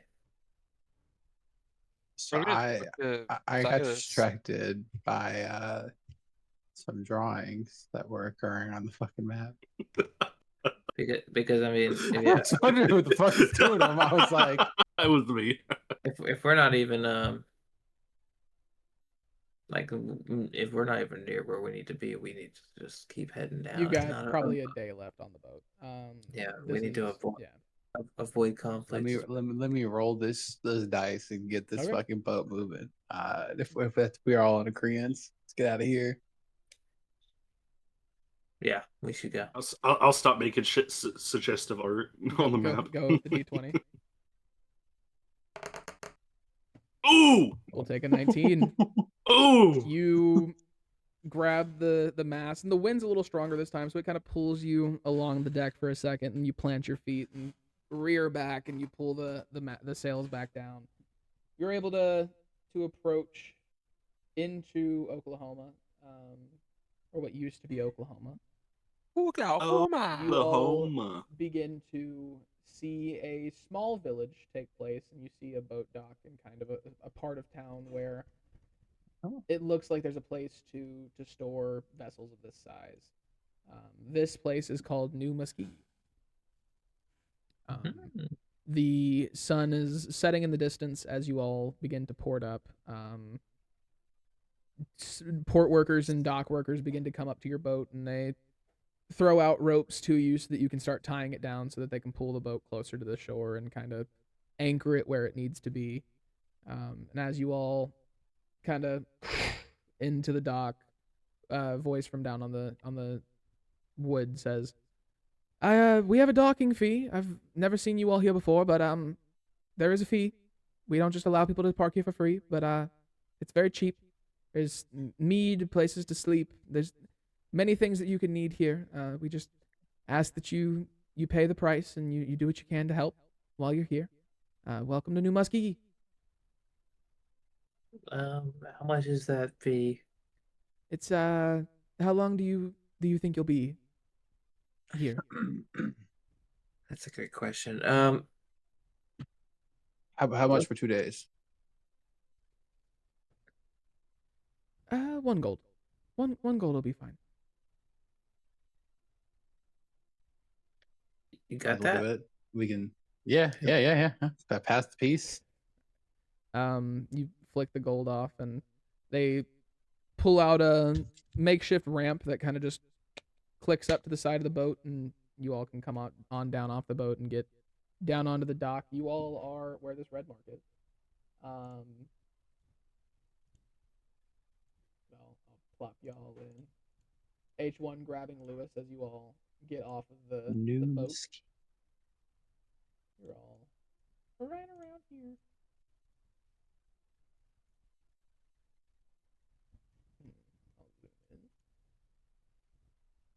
So, for the sake of brevity, we will say that this is your place you actually need to care about. Like that, those are the buildings that are actually important. There's an inn, there's a shop, there's a tavern where you might also be able to get a room. Other than that, it's the end of the day. The sun is setting. The Lost City's probably 3-hour trek from here. It won't take very long in the morning to get where you're going. Yeah, well, I'm assuming we've eaten most of the rations we were given, so we should probably grab something You've to got eat. 4 days left of like dried meats and fruits and stuff like that.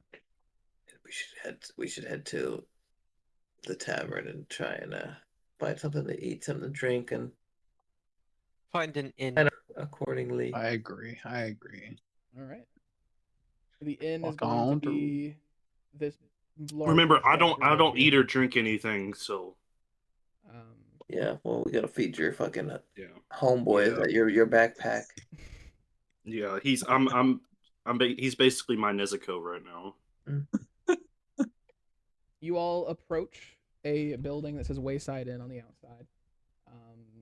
The left side is the lower floor. The upstairs is the other side.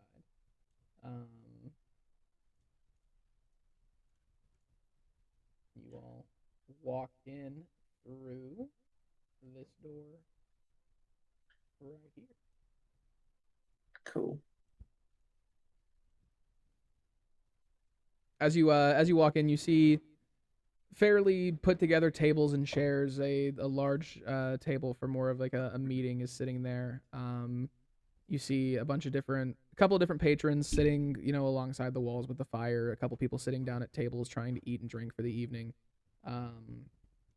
A lot of Covenant of the Living posters and kind of like scriptures posted around the walls of the tavern.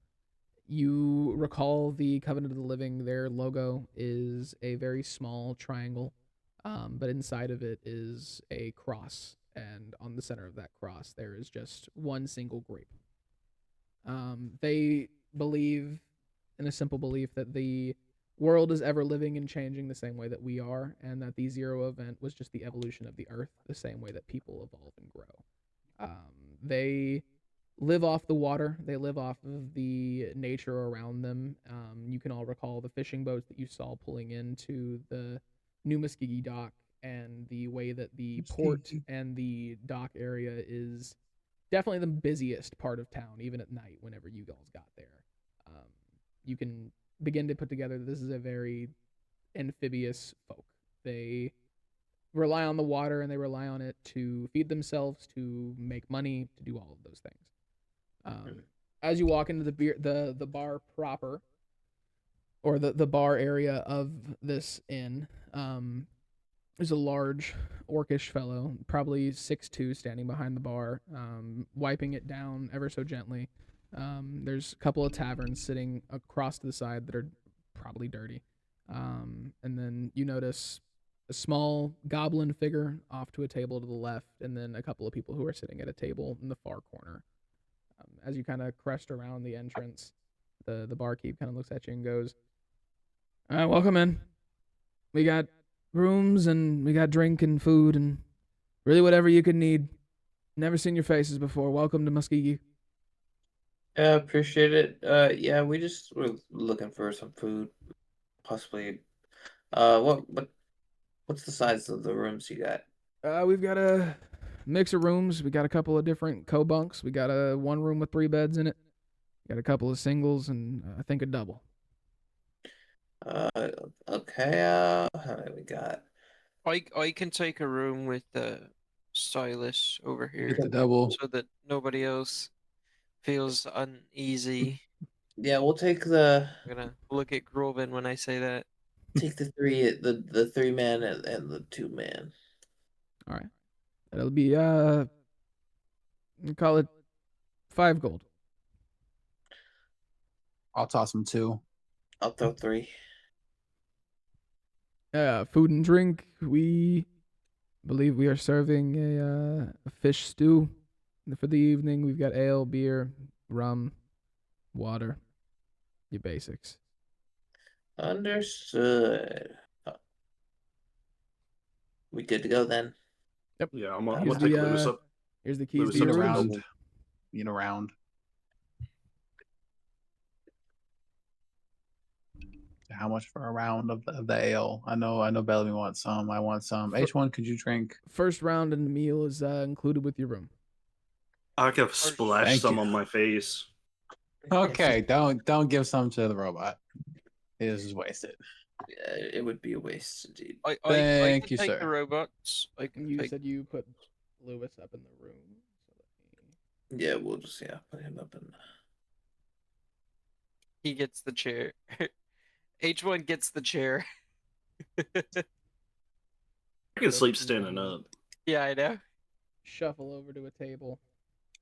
Didn't eat. Sit, eat, drink, take in the events of the last. I think it'd be funnier if Bellamy was over on that side, and it's just with Silas. We're all 3 just on the other side. Of the as you're all sitting there, Silas is just they're all over here. arms on the table, just sitting there very silently, looking, and then you all notice that the eyes flash blue, and then go faint back into the regular eye color, and you hear him. Oh, we're drinking. Who the fuck are y'all? Oh, you come out for that? Wait. Can you wait? What's your name? What's your name? Do you know where you are? Nope. But I smell alcohol. Here. I just give him mine. I'm just like, just knocks it down.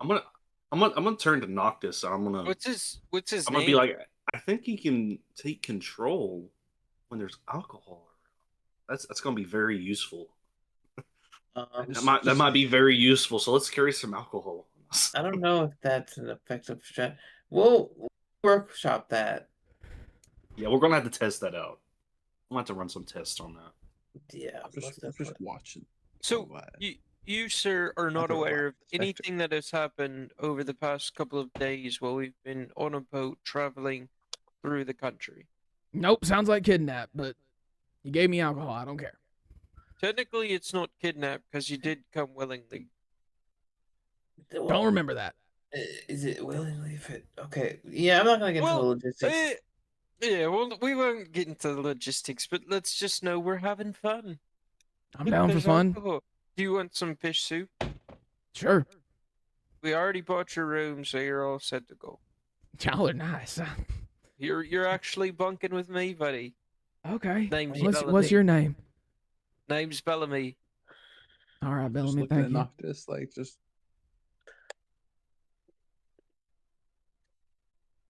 And he just kind of looks around at all you and starts digging into the stew like he hasn't eaten in a week.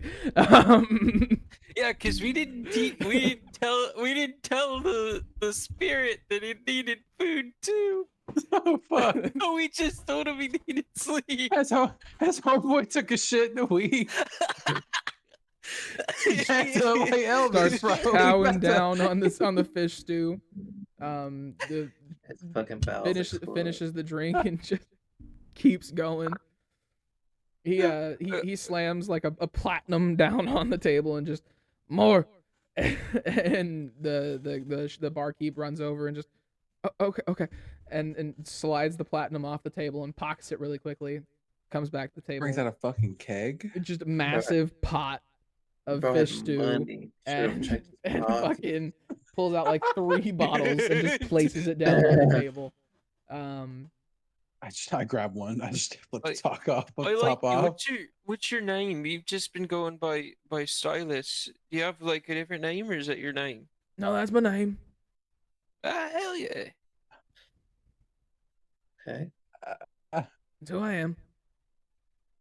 All right. Well, you have a spirit of sorts inhabiting your body. Yeah, I think you're gonna keep switching back and forth here. It's this thing called living resonance. It's as you say, living resonance. The left eye flashes blue, almost like a wink. I splashed the fucking alcohol on him. What the? And he just kind of licks it off from around his lips and wipes his face and just right back to the stew. Jesus. I look at H1 and I'm like, hey, you're right. What did I say? That was a pretty spot on hypothesis, wasn't it? Look, I'll tell you this: you have all of your internal organs, and you're perfectly fine. So if you stay with us, we can keep it that way. We might or might not have to sacrifice you, but we'll cross that bridge. Straight to the pot. As you say sacrifice, he kind of like slams his hand down on the table, and you watch as his hand doubles in size. I immediately slam my hand right back. Roll an intimidation check. Look, we're doing this. Okay. I don't. He fucking with my guys. He fucking with my guys right now.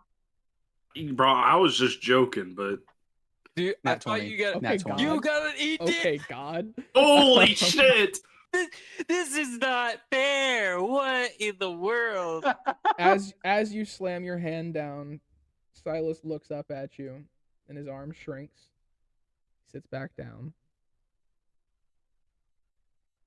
Okay, my bad. I apologize. I got a little carried away, but joking. I'm just joking. Trying to lighten the mood. I think in hindsight that was a terrible joke. And he just kind of looks around at all, and he's just like, "So there's something inside of me."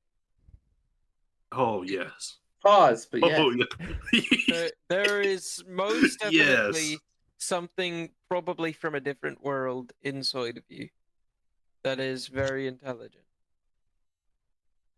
And oh, okay. May or may not like your body. I mean, what's why does this feel oddly sexual? Yeah, you're just I'm just sipping and staring. Sexual. I'm sorry, but robots. Automatons don't get sexual. We're not here for the how does it fan art. I wanna get into this. Rule 34 if it exists. How were you made? I need how it was made video on H1. On H1. That is highly classified. No, you can get how it was made. It's at the beginning of Ratchet and Clank. Mm-hmm. And as you know, Silas just kind of is sitting there, and as soon as he heard sacrifice and something else living inside of you, it's like the first moment of clarity he's had in years, days, not even days, years. Oh shit, like this years. Oh my god. If you guys, Bellamy, Noctis, if you guys can recall the one time you saw him before the living resonance kind of took over his body, he was drunk as hell. Yeah, he was getting thrown out of bars. He's a drunkard. He was inebriated beyond belief, just wandering between places. And it doesn't take much to realize that he's been doing that for a long time. He's been that level of drunk for a long time.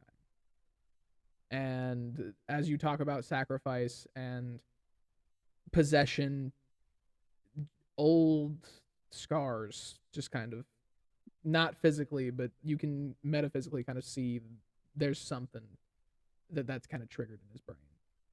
See his face change? Yeah, he is solemn, and not in the way where whenever the living resonance, whenever LARP had taken over its body, this is a person who is mourning somebody else. Understood. Oh, I don't really need to do an insight check. I mean, that's. I'm gonna I'll see it on his face.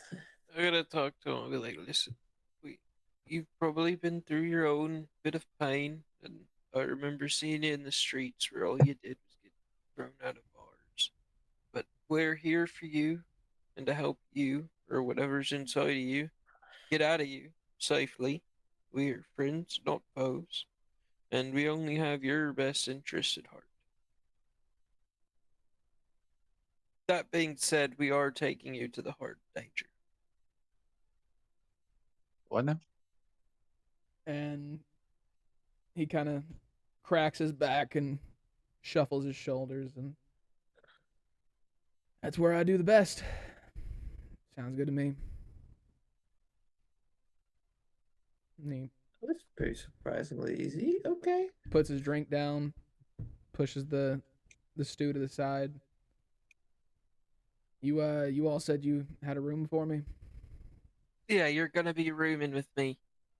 Could you show me there? Yeah, I'm gonna take him to the room. I don't know which one you designated. The To be double. mine in his room. The double. We're gonna say that Lewis is right there, and that this is actually a double. Silas is gonna go sit and be by himself in the room. As you Bellamy, as you kind of show him, he pats you on the shoulder. Large hands, strong grip. Where are we? We are in what the locals call New Muskegee. Wherever that is. I'll see you in the morning. And he just walks straight into the room and closes the door.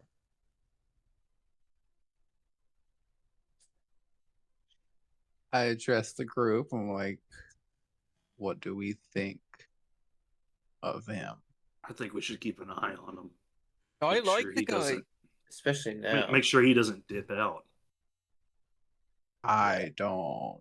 Yeah, I don't think we can trust him. Well, Especially not right now. Dude has been a drunkard for God knows how long.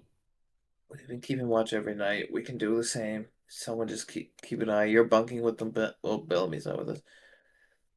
We'll just have to. As you guys are kind of talking, he's walking back down. He's approaching the table. Oh, well then, yeah, we'll fill him in. He walks down the stairs. I like the guy. I do. It's your job to keep watch over him. Well, your job is to keep watch on him since you're the one in the room with them. Gladly. I mean, we've taken him away from everything he's known and loved. You know, the least. If he causes anything, Bellamy, come get me. That look on his face doesn't know if I don't know if he has anything he knows or loves. I don't know. He look kind of. But he didn't necessarily give. He looks kind of depresso espresso. Yeah, you're not lying, Bellamy. I would too if I had a LARP inside of me. Either way. All right. LARP is now a technical term. A living residence. I literally in my notes have Silas, LRP Spectre. LARP Spectre. LARP Spectre. Oh man. Think my best bet is to get some sleep. Yeah. As we all begin to wrap up the night and head back to your rooms, Bellamy, you returning to the outside of the room that Silas is currently in, your door right there, everybody else kind of. Wait, this was the triple. So everybody else kind of either already made it into their rooms or in the hallway. H1, stop. Considering he's been out of commission, that could be. Oh god. H1 shut down. H1 shut down. H1. I'll shut it down. All right. I'll shut it down. Yeah. Bring Louis in here. H1 sitting on the chair Go next plug to in. You don't need a bed, motherfucker. You don't need a bed. You get Hey, I would have sit in the bed. I could sit in the bed. Chair in the corner. Even though I'm heavy as hell. I'm gonna come in there and smack the shit out of you. You all kind of head up to your rooms. Bellamy, as you enter, you see Silas laying in bed. He's moving, breathing. Word. Seems to be asleep.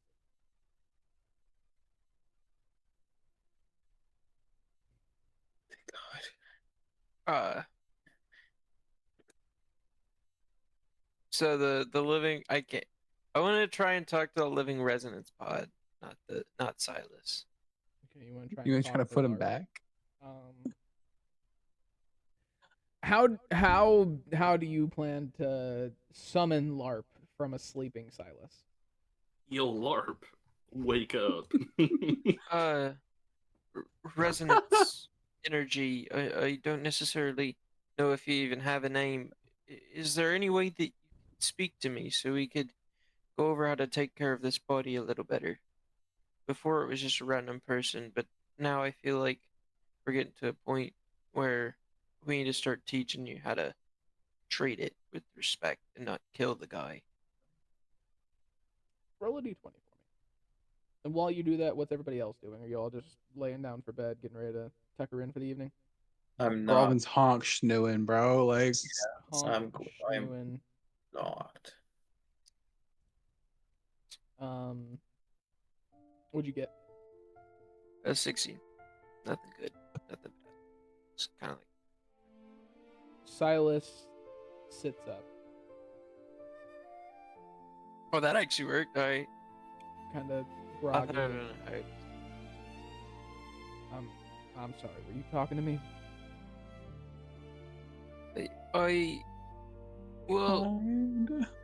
I was talking to you, but I was kind of talking to what's inside of you so that I could try and teach it how to treat you better whenever it takes over. We can't really control when it takes over, but I want you not to. We kind of forgot to tell it that you need to eat and things like that, so that's why you were so hungry and thirsty.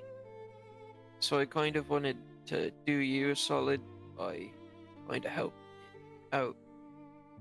We had to tell it you needed sleep, or else you wouldn't have even had sleep and probably would have been delusional at this point.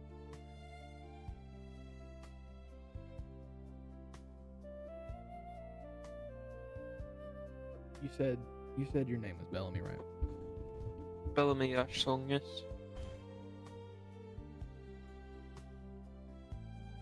When I came up here to sleep, I heard a voice in my head. And it sounded bland and without personality, and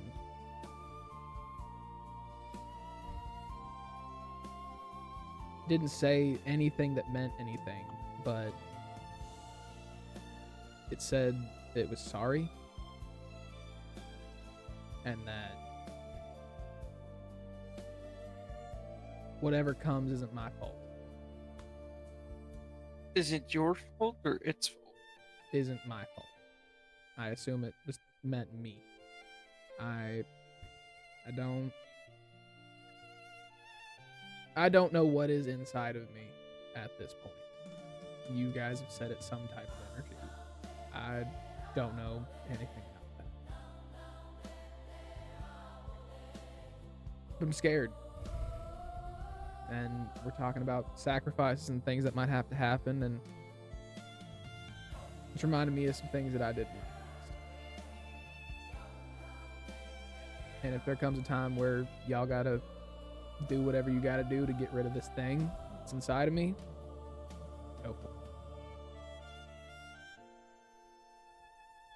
I will tell you this, with every bone in my body, I will try my absolute hardest to make sure, if it comes to a time where we do have to take you to get it out in order to destroy it, that I will do everything in my power to make sure you're either laid easy or brought back. I don't want your life to end because of our bad decisions or our rash decisions, because everything that's happened to you, I will be blatantly honest, it's because of me. I decided it would have been better to know rather than wait. I rushed towards knowledge instead of waiting.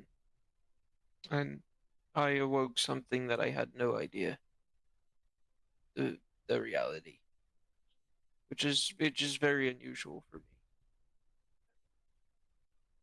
He unclasps his gauntlet on his arm and pulls it down.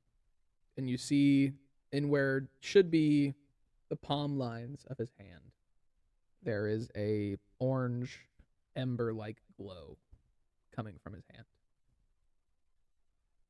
And he kind of looks down at it. Yeah, I know something about touching stuff I shouldn't. Figure out what this thing is. And if it can be taken out of me without me dying, it's preferred, but I've accepted my fate. I've done quite a few things that I'm not proud of.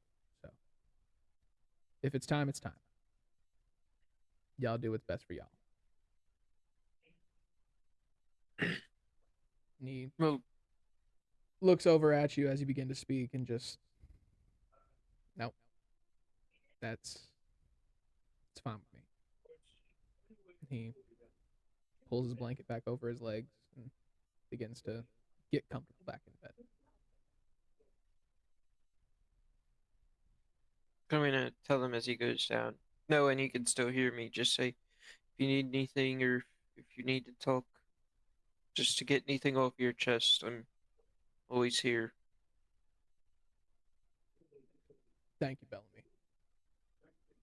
He goes back to sleep.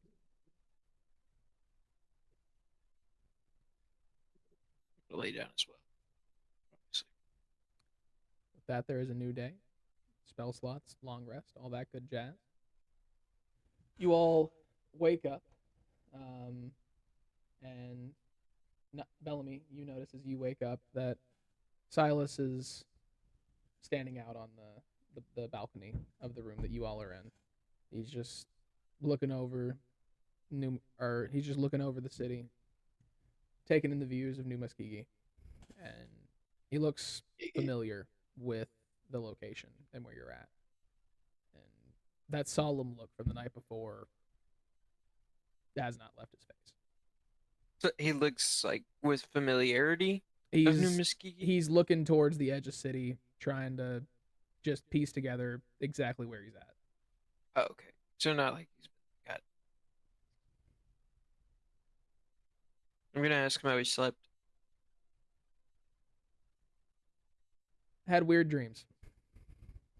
Voices in your head is new to me.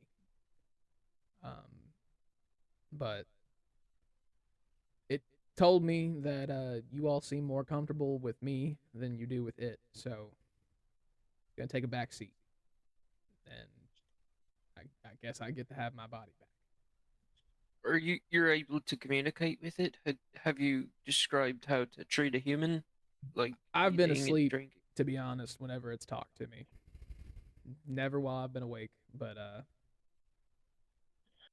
it said that it wasn't taking care of me based off the way that you all reacted and the way that I reacted once I finally had control again. I don't know if it just lost strength and that's why I was able to see through my own eyes for the first time in a week, but it seems to not want to make anybody uncomfortable or risk anything going wrong. I haven't tried to talk back to it, but I appreciate you not freaking out and still trusting us after all we've told you. New day, probably. I should probably head and talk to the others. If you want to take some time up here, take all the time you need. I think I will. Thank you. Gonna go where anybody else is. You all go downstairs. You all still in your rooms. Downstairs. Yeah, I was gonna say I'm gonna be talking to Groovin. Like, how do you think that went? You think he just stared at him in his sleep all night? Oh hell no. Bellamy probably talked to him, told him, something about I'll protect you and this, all that, and the third. They probably became real good pals. Yeah, that's for you. Probably. I think you're probably right. As long as he's not in that blue form, I think we'll be fine. Mm-hmm. He obviously isn't. Makes his way to the table around this time. Yeah, we can't risk our enemies knowing who Silas really is. So we've definitely decided that we're gonna call the different personality LARP, right? Mm-hmm. Yes. Yes. All right. Well, LARP has Spectre, decided, I like. LARP Spectre. LARP has decided that it is going to take a back seat and give Silas his body because we seem more comfortable with it. Thank You God. spoke to it? I spoke to him, which it spoke to him. And that's He what he spoke told to me it? this morning. Well, he can't really speak to it yet. He hasn't really tried, but it is speaking to him. He said that the voice in his head is a voice null of emotion, just a bland voice. That's a little concerning, but yeah, it doesn't sound very sweet. It seems as if it spoke to him in its true voice that we've never really heard. But he seems on board, and if a time comes where he has to die to kill this thing, he said he's more than willing to lay down his life. Good. Understood. Well, we're gonna try and excavate this thing from him as quick as possible. I told him we're gonna try extraction without death at all Yeah, costs. that would be ideal. I mean, the poor guy was kind of just thrown And into. I explained to him that this is all my fault, that I kind of did Glad you know. some stuff, and so he has no ill feelings towards I look at anybody. knocked just a little bit like, come on, man. Like, well, he should know. He doesn't have any ill feelings towards anybody, but I did let him know just in case he wanted to know who did this to him. Yeah, the only one he should have no feeling towards would be you. He didn't seem to want to kill me. I mean, we slept the whole night, and my throat still looks. How was that? Any weird noises? Any weird looks? Talking in his sleep, murmurs? Any? No, actually, well, there was one moment where I had mentioned the LRP, and it seemed to have winked, but not like wink with his eye, but like the blue flashed as if it was like a wink, like it could hear me, but it didn't want to speak, but like it was letting me know it was there. So what we're dealing with is pretty smart. I don't like that even more. I mean, it has it's enough. proved to be It has pretty enough. fucking sentient. I mean, It has enough knowledge to foretell. It can see into the future. Quite literally. Well, that makes it more scary. it Well, did do Bellamy, that. if it steps to you, I will smite it down Speaking or try. But yeah, no, I wasn't there, but you definitely touched it. Sorry about that. I don't like how Josh is like, speaking of, let me Y'all go outside, there's a motor. I didn't do anything. Silas kind of comes down the stairs, walks over towards all of you.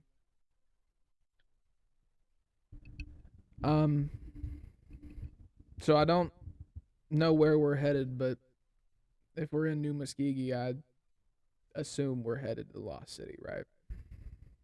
Indeed, we are. Anybody Yeah, ever what do been? you know about the Lost City? Can't say I have. So it's beautiful before the Zero event, from what I've heard. It wasn't around before the Zero event, but it's not a great place to be. There's an organization there that really doesn't care about the people who inhabit that area. Talking of the Quiet Hand, Yeah. that's actually who we're bringing you to. Oh, what? Well, y'all don't work for them, do you? No, we had intercepted a convoy and we're acting as inside of you. we're acting as one of their convoys to interlope and get up in there, if you will. Okay. We're taking their vulnerability and turning it into one of our strengths. We're dropping shit off. So the other you did have an issue with that. Just gonna say that. Yeah. I mean, the other me doesn't have a body and seems like it's undestroyable. Are you no longer with the plan? No, I'm fine. I'm fine. I told Bellamy last night whatever has to happen has to happen. I'm not reluctant to go with, just taking in the gravity of the situation. At least we're upfront about it and we're not beating around the bush. That's useful, to be honest. So I'm gonna do the same with you. If the Quiet Hand wants what's inside of me, there's really nothing they won't do to get to it. Every encounter that I've ever had with the Quiet Hand has always gone bad. They hunt folk like me. And as he says that, he kind of, maybe we should head outside. Right. Oh, sure. Where we go? Where we come in? Really, anywhere outside is fine. I'm pretty sure this is supposed to be the, like, over here. Yeah, I'm pretty sure. Well, we came in over this way. We came in over here, and then over here is how you get up, and then it goes like an exit. So really, whatever door you all want to use.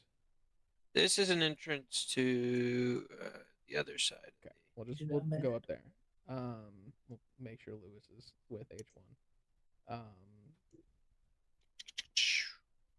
You all kind of walk outside, and he stands back from all of you, and I don't want anybody to get scared by what's about to happen.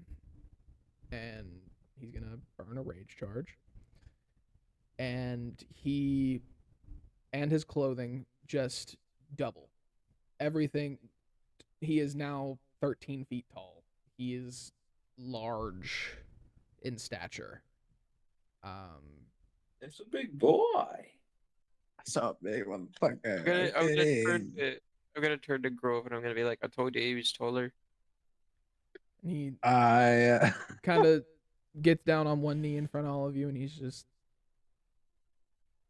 I'm a descendant of a giant from a different world. What world? Didn't really have a name. We just called it home. We just called it where we were. There's Marquette, and there's a couple other places around, but I was from a very far off village in a mountain, and always someone special, man. There's always someone who's fucking. It's always a prince. It's always something. Always the jobs always come with something. I'm just muttering to myself in the corner. Yeah, like in the back, the group just like, what the fuck? I've heard of the worlds that you're speaking of. I was a watcher over a world of my own, but it's and he hears Noctis roughly in the background. It's always nothing like that. My creator, my father, whatever you want to call him, he wasn't a king by any means. He just saw a need and he helped. So a patron.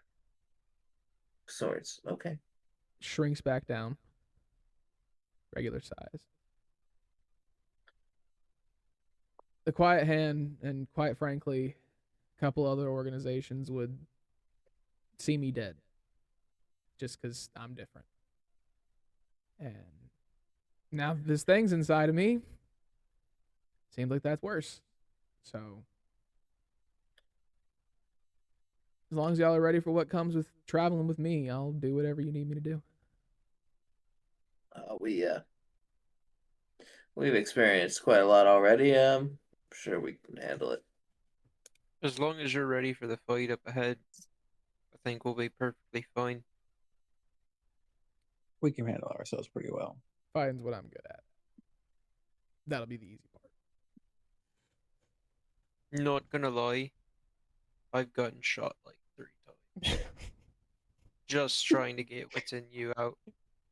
Yeah, I got shot. You know what? Yeah. I'm not gonna heal you again. He went down. Yeah. H1. H1 hears I got shot, and he thinks it was just then. Going a little farther back, H1, from your perspective, once he became 13 feet tall, your impressive ocular receptors slightly tint red from your perspective. Not from anybody else's. Terrific. But from your perspective, they slightly tint red. And you know that this red tint is something that is not in the codex, has been detected. Can I catalog him? You can. But what would he call him? Goliath. Roll a d20. Right. Ooh, okay. We'll call it history if you have any type of history modification or bonus. Ooh, oh. Never mind. Bro, I was gonna net 20. Do you have any history proficiency? Anything that adds to your history? A +2. So it turns a 14 to a 16. That matters. Once you go to catalog, you're able to pull a couple of different like DNA, genetic, couple of different diagnostic things. This is a descendant of the fire giants. He is a Goliath. He, while standing at 6'4", usually weighing about 270 pounds, once he doubled in size, he was about 13 feet tall, weighing every bit of 600 pounds. You could pick up on the slight arcane elements of fire and heat. You also were able to pick up on a battle axe that is strapped to his back that has been hidden this whole time. It is an adamantite battle axe. Everything beyond that, the world he comes from is unknown. His reason for being here is unknown. His threat level, unknown. This is a now investigation on what this species is for you. I'll put a note that says we'll continue surveillance. Because I'll probably send that back to the reliquary, just with that little note. End of the day. You all begin to travel away from the Wayside Inn back into New Muskegee. Was he the only one that noticed the battle axe? So it was specifically his investigating on cataloging that revealed that. It was just in a general sweep of arcane magic, where he was able to pick up on the shape of the battle axe on his back. With really nothing left to do here, you all walk or ask a couple of civilians how to get or what way to head to the Lost City. Using the compass, you kind of track where you need to go. About an hour and a half of travel, you all leave the city, and before you, as you creep in from right here on this left side, you see a very large set of structures, but all in repaired scrap and put together. There are pre-zero buildings that have been partially rebuilt with New World materials, similar to how Patchwork Haven is put together. But about halfway through the city, you see a very familiar false black wall hanging far above the skyline of the city. Only the tops of the few remaining skyscrapers that are still in this place remain, and they are all behind this wall. As you get closer, quiet hand guards along the outskirts. There are the sounds of arcane engines kind of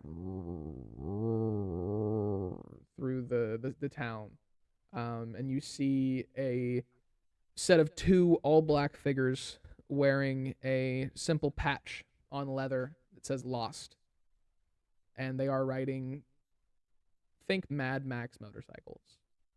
Very rusted, put together scrap work motorcycle, arcane engines thrumming underneath. They ride past, and not long behind, you see a familiar-looking black Jeep. Travel behind these lost officers towards the wall. Jeep or Jeep? Jeep. Okay. It was a long time ago. It had been about a month. This was a vehicle that was in the Hinged City the night of the event. Mm-hmm. The night of the event? The night that you all met, the night that the resonance happened for the first time, this Jeep was there. We're all seeing it now. Yes. You are all seeing it from a good distance away. While rolls underneath. While you are all probably here at this point, the car is up ahead. Gotcha. What's the plan? I got a whole ass man on my back. So I think your first plan of action would be setting his ass down. I don't know where it plopped all y'all in at. This is a big ass map. Yeah, it's a big ass map. Yeah, I don't know where y'all are. We're right here in the middle.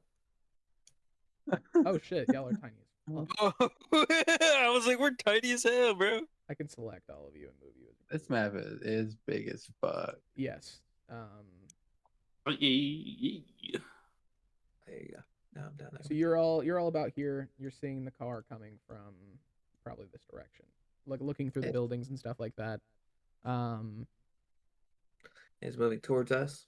It's moving away from you towards this black line in the background. This is the black wall that has been erected around the main downtown metropolitan commute part of the Lost City.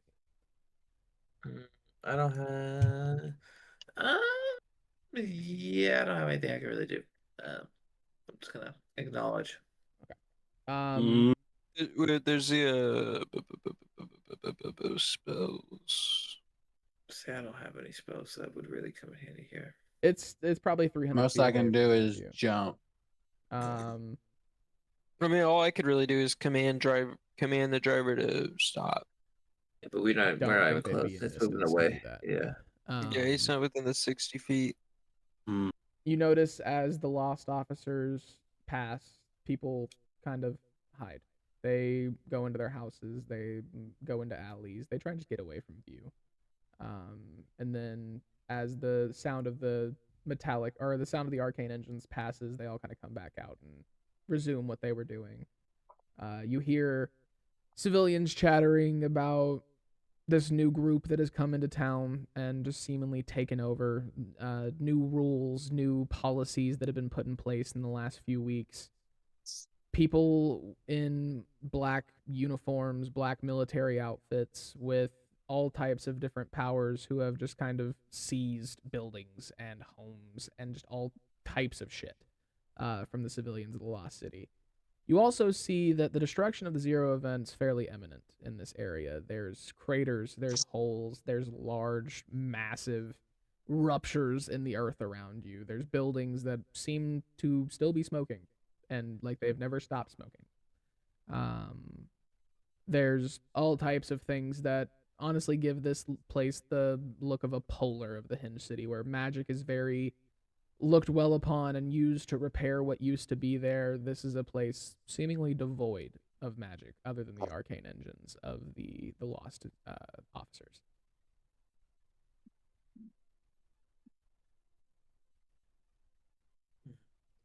You all begin to travel a little farther into the city, picking up on more talk of, so you probably get to about here, where the car was. Pick up on talk of some man, they call him the Jackal, who is kind of seemingly been calling shots in the part of the city that is not inside of the wall. Like he has been kind of given control of what the Quiet Hand is not currently occupying. So he's on this side of the wall, not that side? The Jackal is on this side of the wall. Or at least that's the part of the city that he is in control of. You hear talks of him dragging people out of their homes and taking control. You hear talks of him flying, a very put together, almost single person plane that he claims he built himself. And that is kind of how he's able to always see and always know what's going on, is he is watching from above. So he claims he built this plane himself, but everybody seems to think that he's not smart enough to do that. You catch words that he's a kind man at times, but there's also times where he seems to not be doing what he wants to do, and that's usually when he's dragging people out of their homes. It's usually whenever he's being more ruthless and more aggressive. There's talks very quietly in back alleys that he spends so much time in the air because he doesn't have to be that person when he's on the ground. So it seems as if by talking to these people, we're getting more of a he does it because he's in this position the ends where justify the he has means to. type of guy. He's put in a position where he has to do bad things but doesn't necessarily want to. Yeah. You can gather that about the person who's in control of the outside of the outside of the Quiet Hand wall. Nobody talks about the wall, just in reference to a closed off space. They try not to acknowledge it. Nobody really looks in the direction of the wall. It seems that everybody outside of the wall tries to act like that shit doesn't exist, and like the Lost City is just this part of the place. Can we try and find somebody to tell me where the Jackal is? Yeah. Go ahead and give me a persuasion check.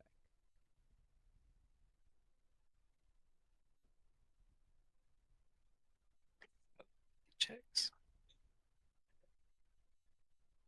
We found that.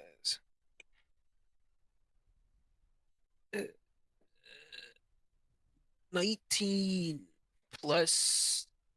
You said suasion? Yes, 6. persuasion. That's 25.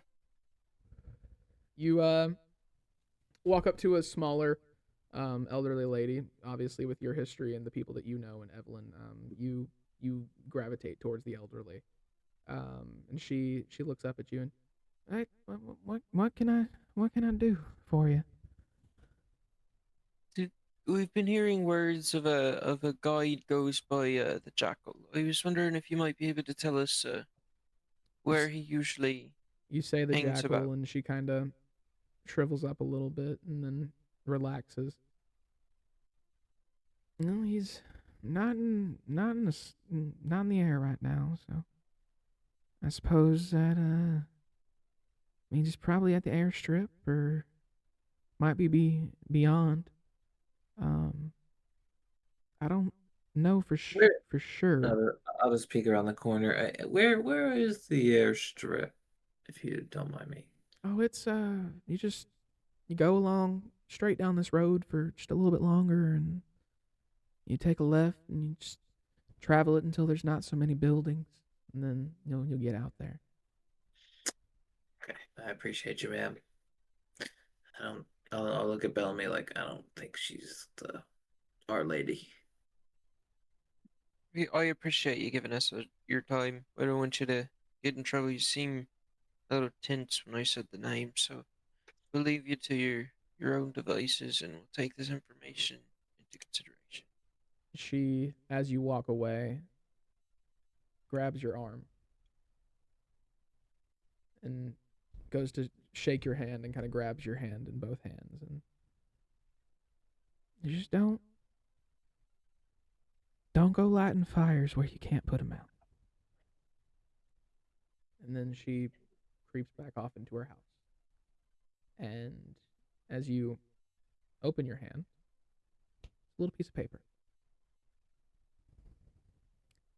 On that piece of paper, the name Marcus Jackal is sketched very faintly. And you see a small quote. And it says, "The boy who never wanted this, but holds the key to it all."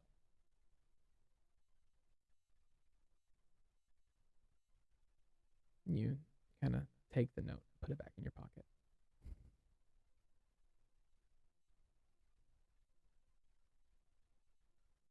I show it to Noctis too, to kind of be like, Noctis, we think this guy's more important than we might think. Noctis, you read the name Marcus Jackal. Mm-hmm. And immediately you are back in Oregon. Yeah. You see Jarrett on the side of a helicopter. Laser beam imploding into what you have now discovered was an earth elemental. Mm-hmm. And right behind him, in the cockpit, is Marcus Jackal. Yeah. The bastard.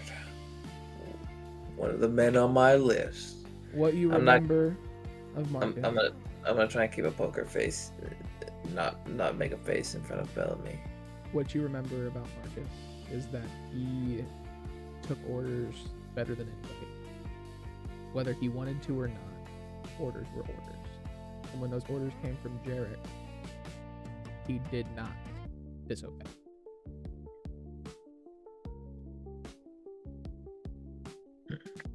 You also remember there were two people that were always with Jarrett. Marcus was one of them. And that is what we're going to call tonight's session. You bitch. Motherfucker. I like that a lot. You motherfucker. Hold on. Sorry, I was writing down some notes.